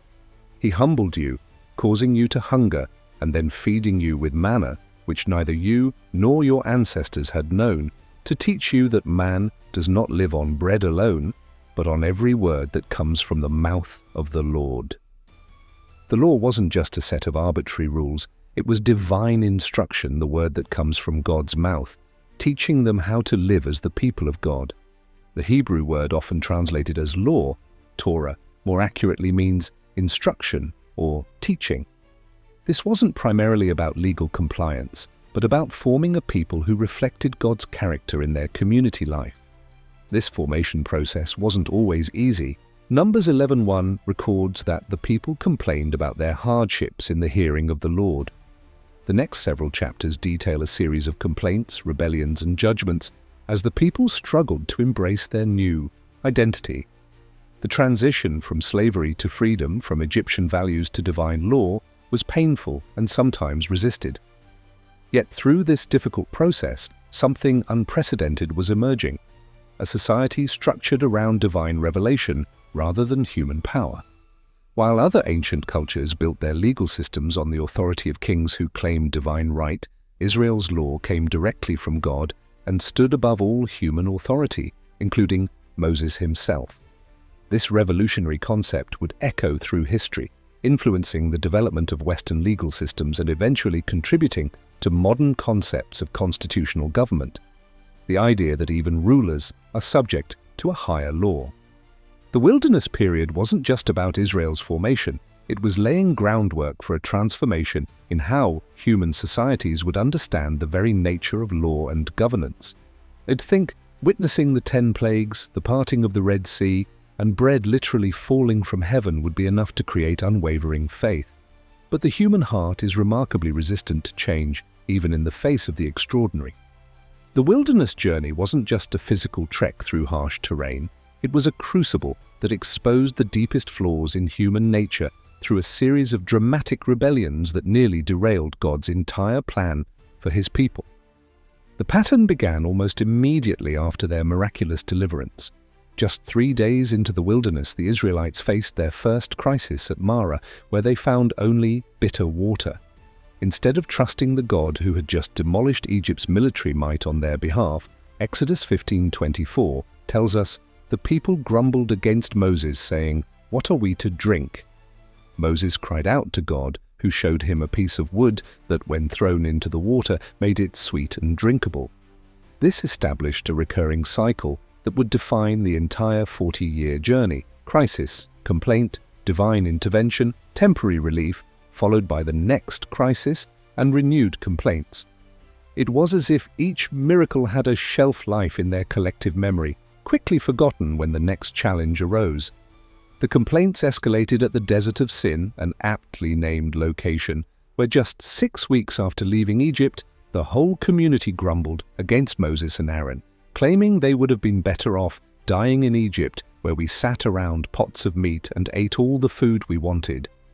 This selective amnesia, romanticizing their brutal slavery while forgetting the whips, infanticide, and crushing labor, revealed how deeply slavery had warped their perspective. God's response was the miracle of manna, bread from heaven that appeared each morning with the dew. Yet even with this daily demonstration of divine provision, many couldn't follow the simple instructions. Some tried to hoard extra manna overnight, despite clear directions not to. Others went looking for it on the Sabbath, when they'd been told none would appear. Each act of disobedience revealed a deep-seated distrust in God's provision and instruction. Then came Rephidim, where water scarcity triggered not just complaints, but near revolt. Exodus 17:3-4 records that the people grumbled against Moses. They said, "Why did you bring us up out of Egypt to make us and our children and livestock die of thirst?" Then Moses cried out to the Lord, "What am I to do with these people? They are almost ready to stone me." The threat of violence against their divinely appointed leader marked a dangerous escalation in their rebellion, but these initial grumblings were merely a prelude to the most dramatic rebellion, the golden calf incident. While Moses was on Mount Sinai receiving the law, the people grew impatient with his 40-day absence. They approached Aaron, demanding, "Come, make us gods who will go before us." As for this fellow Moses who brought us up out of Egypt, we don't know what has happened to him. Aaron's weak leadership in this crisis is stunning. Rather than standing firm, he instructed them to collect gold jewelry, which he fashioned into a calf idol. "These are your gods, Israel, who brought you up out of Egypt," the people declared, attributing their deliverance to a statue they had just created. What followed was essentially a pagan orgy. The people sat down to eat and drink and got up to indulge in revelry. The Hebrew word translated as revelry suggests sexual immorality, indicating how quickly they abandoned not just monotheism, but basic moral restraints. Moses' return interrupted this scene of debauchery. In righteous anger, he smashed the stone tablets containing the commandments, a powerful symbolic act showing that the covenant had been broken before it was even fully established. The subsequent judgment was severe. The Levites, who had remained faithful, were ordered to go through the camp with swords, ultimately killing about 3,000 people. This incident revealed something profound about human nature. Despite witnessing undeniable miracles, despite hearing God's voice thundering from Mount Sinai just days earlier, the people reverted to Egyptian religious forms at the first opportunity. Their physical bodies had left Egypt, but Egypt's influence remained deeply embedded in their hearts and minds. Yet even this catastrophic rebellion didn't end the pattern. In Numbers 11, we encounter the rabble with them who began to crave other food and infected the broader community with their discontent. "If only we had meat to eat." We remember the fish we ate in Egypt at no cost, also the cucumbers, melons, leeks, onions, and garlic. But now we have lost our appetite. We never see anything but this manna. This complaint wasn't just about menu variety, it was a fundamental rejection of God's provision. Moses, overwhelmed by the constant complaints, cried out to God, "I cannot carry all these people by myself. The burden is too heavy for me. If this is how you are going to treat me, please go ahead and kill me if I have found favor in your eyes, and do not let me face my own ruin." God's response was twofold. First, he instructed Moses to select 70 elders to share the leadership burden, empowering them with the same spirit that rested on Moses. Second, he promised meat in such abundance that it would come out of their nostrils and become loathsome to them. When quail covered the camp 3 feet deep in every direction, the people gathered massive quantities. But while the meat was still between their teeth, a severe plague struck those who had craved it, killing many. The rebellion that ultimately determined Israel's 40-year wilderness sojourn came next. 12 spies were sent to explore Canaan, returning after 40 days with samples of its abundant produce. All agreed the land was incredibly fertile, flowing with milk and honey, but 10 spies focused on the fortified cities and giant inhabitants. "We can't attack those people, they are stronger than we are. All the people we saw there are of great size. We seemed like grasshoppers in our own eyes, and we looked the same to them." Only Joshua and Caleb dissented, urging the people to trust God's promise. "Do not be afraid of the people of the land, because we will devour them. Their protection is gone, but the Lord is with us. Do not be afraid of them." The community's response: the whole assembly talked about stoning them. Instead of facing the challenges ahead with faith in God's proven power, they rejected both their human and divine leadership. Numbers 14:2-4 records their dramatic overreaction. All the Israelites grumbled against Moses and Aaron, and the whole assembly said to them, "If only we had died in Egypt or in this wilderness.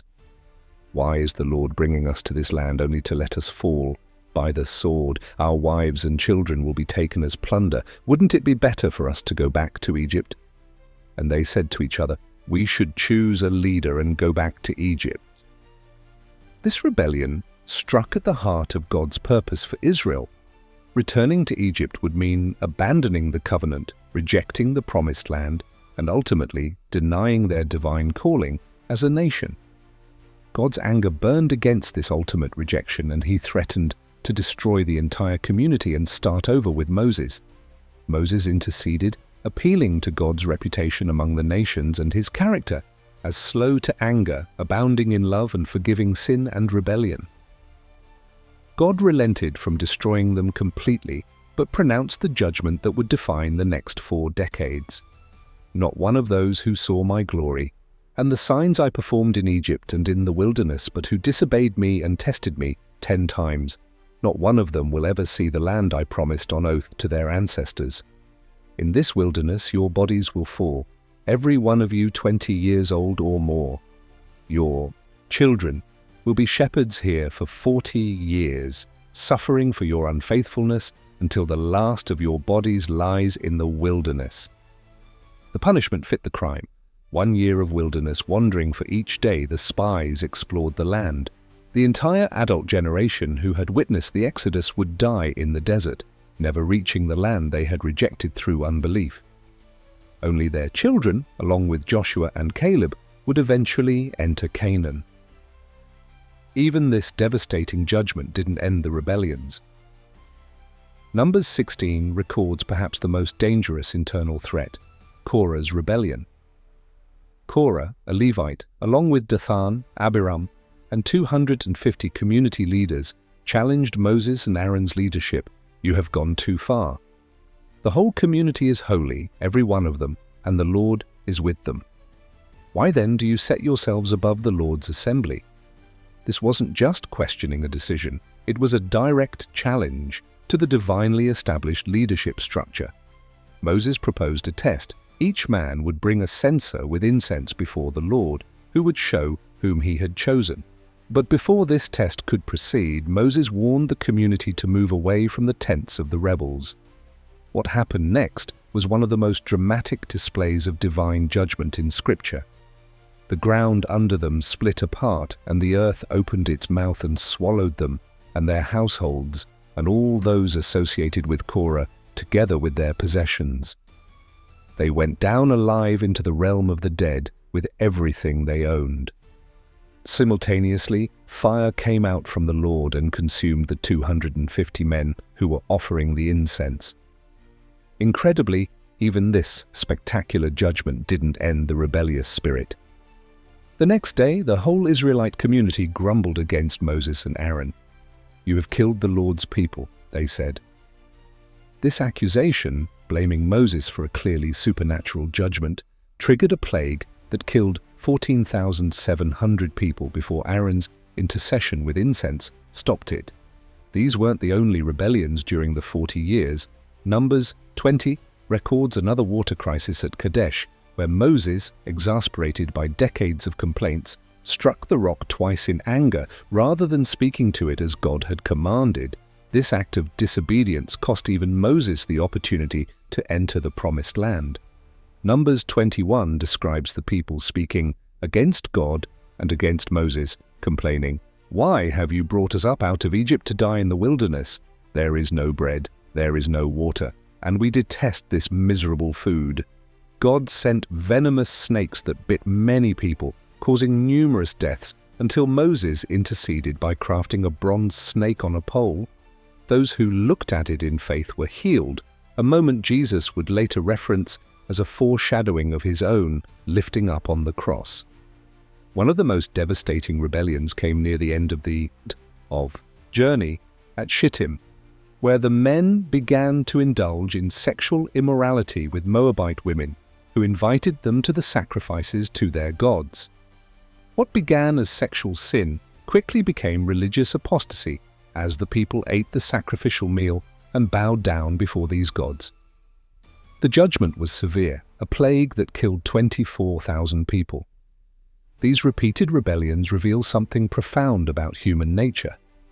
Even witnessing the most spectacular miracles doesn't automatically transform the heart. The Israelites had seen God's power displayed in unprecedented ways, yet they repeatedly failed to trust Him when facing new challenges. Their experience warns us against assuming that if only God would show Himself more dramatically in our lives, we would never struggle with doubt or disobedience. They left Egypt. They were slaves. When they arrived at the Jordan River, 40 years later, they were a nation. This transformation from a ragtag collection of oppressed laborers to a unified people ready to conquer the Promised Land represents perhaps the most remarkable national formation story in human history. The wilderness wasn't just a geographical location, it was the crucible that forged Israel's identity. Think about what these people had experienced before the Exodus. For 400 years, that's over 10 generations, they had lived under Egyptian domination. The only political system they knew firsthand was Pharaoh's absolute monarchy. The only religious context they had directly experienced was Egyptian polytheism, with its elaborate rituals and imposing temples. The only economic model they understood was slavery, where they worked not for themselves but for their masters. Everything about how a free society functions, self-governance, personal responsibility, voluntary cooperation, communal decision-making, was completely foreign to them. They had to learn it all from scratch in the harsh classroom of the wilderness. The transformation began with a change in how they understood themselves. In Egypt, they had been defined by their oppression. They were Pharaoh's slaves, their identity imposed upon them by their captors. But at Mount Sinai, they received a new identity. "You will be for me a kingdom of priests and a holy nation." This wasn't just a change in political status, it was a complete reimagining of their purpose. They weren't just free from something, they were free for something, to be God's representatives in the world. This new identity required a new way of relating to authority. In Egypt, obedience was coerced through violence and fear. In the wilderness, they had to learn voluntary obedience based on covenant relationship. The law wasn't imposed by a human tyrant for his benefit, it was given by God for their flourishing. Learning to obey not because of the whip, but because of trust and love, represented a seismic psychological shift. The 40 years of wilderness wandering provided exactly the time needed for this transformation to take hold.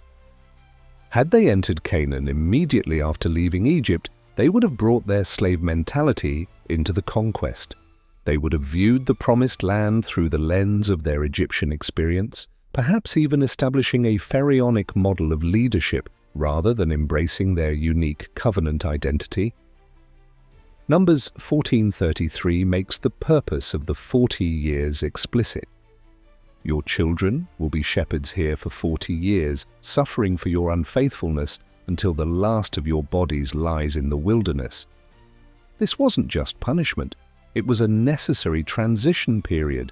The generation that had been shaped by slavery needed to pass away, and a new generation born in freedom, raised under the law with no personal memory of Egypt, needed to mature.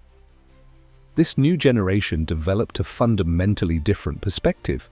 Unlike their parents who constantly look back to Egypt, comparing current hardships with an idealized memory of their former life, the wilderness-born generation looked forward to the promised land.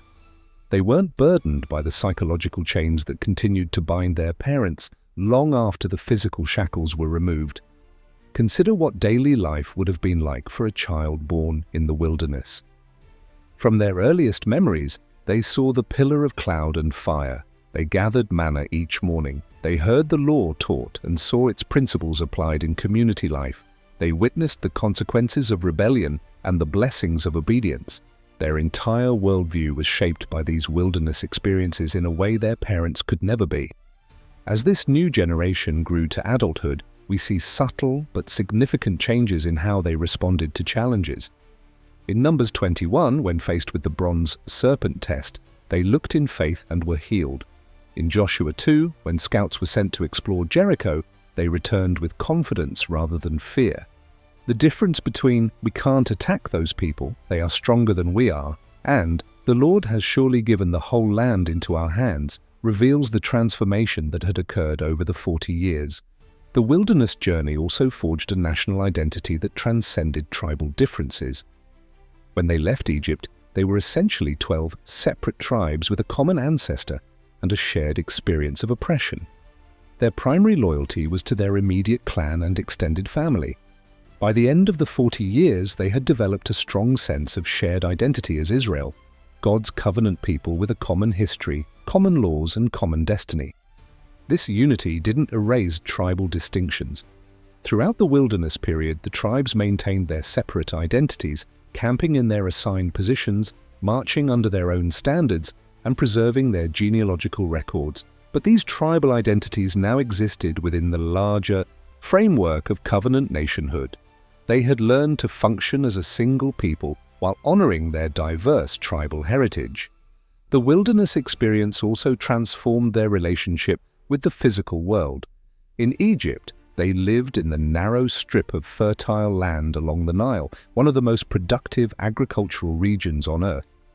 In the wilderness, they learned to survive in one of the most inhospitable environments.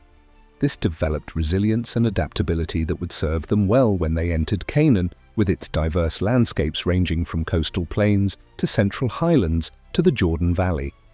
Perhaps most importantly, they developed a unique historical consciousness. Throughout Deuteronomy, as Moses prepared the new generation to enter the Promised Land, he repeatedly called them to remember what God had done in Egypt and in the wilderness. This wasn't just nostalgia, it was the foundation of their national identity. Unlike other ancient peoples whose identity was rooted primarily in territory or tribal bloodlines, Israel's identity was anchored in a shared historical narrative of redemption. This historical consciousness is enshrined in many of their religious practices. The Passover feast annually commemorated the Exodus. The Feast of Tabernacles, Sukkot, where they lived in temporary shelters for 7 days, recalled their wilderness dwelling. Even the weekly Sabbath was connected to both creation and their liberation from slavery, reminding them that they were no longer subject to Pharaoh's relentless work demands. The wilderness period also witnessed a revolution in their understanding of divine human interaction. In Egypt, They had observed religions where gods were localized, tied to specific territories and natural phenomena. The Egyptian gods resided in temples built by human hands, represented by images crafted by human skill. But in the wilderness, they encountered a god who wasn't limited by geography, who couldn't be represented by physical images, and who initiated relationship through covenant rather than being manipulated through magic. This radical theological shift is reflected in the first and second commandments, prohibitions against other gods and against making divine images. These weren't arbitrary rules, but essential protections for their new understanding of God's nature. Throughout the wilderness journey, they were learning to worship a God who transcended human categories while still being intimately involved in human affairs. By the end of the 40 years, they had developed something unprecedented in the ancient world, a portable monotheism that wasn't tied to a particular sacred location. While other religions were inextricably connected to specific mountains, rivers, or cities, Israel's faith was centered on a God who traveled with them, whose presence wasn't limited to a single place. This made their religion uniquely adaptable and resilient, capable of surviving even the later catastrophes of exile and dispersion. The wilderness also transformed their understanding of time. In Egypt, they had lived according to the agricultural calendar dictated by the Nile's annual flood. In the wilderness, they received a new calendar based on lunar months with festivals that commemorated divine acts in history rather than natural cycles. This calendar became a powerful tool for shaping their national consciousness, ensuring that each generation would remember and identify with the formative events of the Exodus and wilderness journey. Even their concept of leadership was revolutionized. In Egypt, they had experienced the pharaonic model, a god-king with absolute power, surrounded by a hereditary aristocracy. In the wilderness, they developed a model of servant leadership exemplified by Moses, who consistently interceded for the people rather than exploiting them. When Korah challenged Moses, "Why then do you set yourselves above the Lord's assembly?" he missed the fundamental difference between Egyptian and Israelite leadership. Moses hadn't set himself above the people, he had been appointed to serve them. This servant leadership model would influence their governance for generations. Even when they eventually demanded a king like all the other nations, the Deuteronomic law placed strict limits on royal power. The king was to be one from among your fellow Israelites, was not to acquire great numbers of horses, take many wives, or accumulate large amounts of silver and gold. Most significantly, he was to write his own copy of the law and read it all his life, so that he may learn to revere the Lord his God and follow carefully all the words of this law. This vision of limited monarchy subject to divine law stood in stark contrast to the absolute power of Egypt's pharaohs. By the time they reached the plains of Moab in the 40th year, they were a fundamentally different people than those who had left Egypt. The old generation, shaped by slavery, had died in the wilderness as God had decreed. The new generation, formed in freedom under divine law, stood poised to enter the promised land. They had the same ethnic background as their parents, but their worldview, values, self-understanding, and relationship with God were profoundly transformed. This transformation wasn't complete or perfect. The biblical narrative honestly records their continued struggles with faithfulness even after entering the promised land. The book of Judges reveals cycles of apostasy, oppression, repentance, and deliverance that would characterize much of their early history in Canaan. Yet without the 40 years of wilderness formation, they would have been utterly unprepared for the challenges of establishing a covenant nation in the promised land. The wilderness journey reveals a profound truth about human development. Transformation takes time. There are no shortcuts in the formation of a people, just as individual character isn't developed overnight. National character requires extended periods of testing, failure, repentance, and growth. The generation that entered Canaan under Joshua's leadership had literally grown up watching their parents fail and learning from those failures. Their readiness to trust God when facing Jericho's walls was the fruit of 4 decades of wilderness education. As we look back on this extraordinary national formation story, we're confronted with its continuing relevance. The wilderness journey wasn't just a historical event. It became a powerful metaphor that has inspired people facing their own wilderness experiences throughout history. From the early Christian desert fathers to civil rights marchers singing "Go Down, Moses," the Exodus narrative has provided a framework for understanding journeys from oppression to freedom, from old identities to new possibilities. For all of us watching this video, the wilderness journey offers powerful insights about resilience, transformation, and purpose. We may not be wandering in a literal desert, but many of us experience wilderness periods in our lives, times of transition, testing, and formation that shape who we become. The Israelites' story reminds us that these difficult seasons aren't just meaningless suffering, they're often the crucible where our true identity is forged. If you've found value in this exploration of how 1 million people not only survived, but were transformed through 40 years in the wilderness, please hit that like button and share this video with someone who might need encouragement in their own wilderness season. And join us next time as we continue exploring the extraordinary stories and profound truths found in the pages of Scripture. Remember, sometimes the longest detours in our lives turn out to be the most important parts of the journey.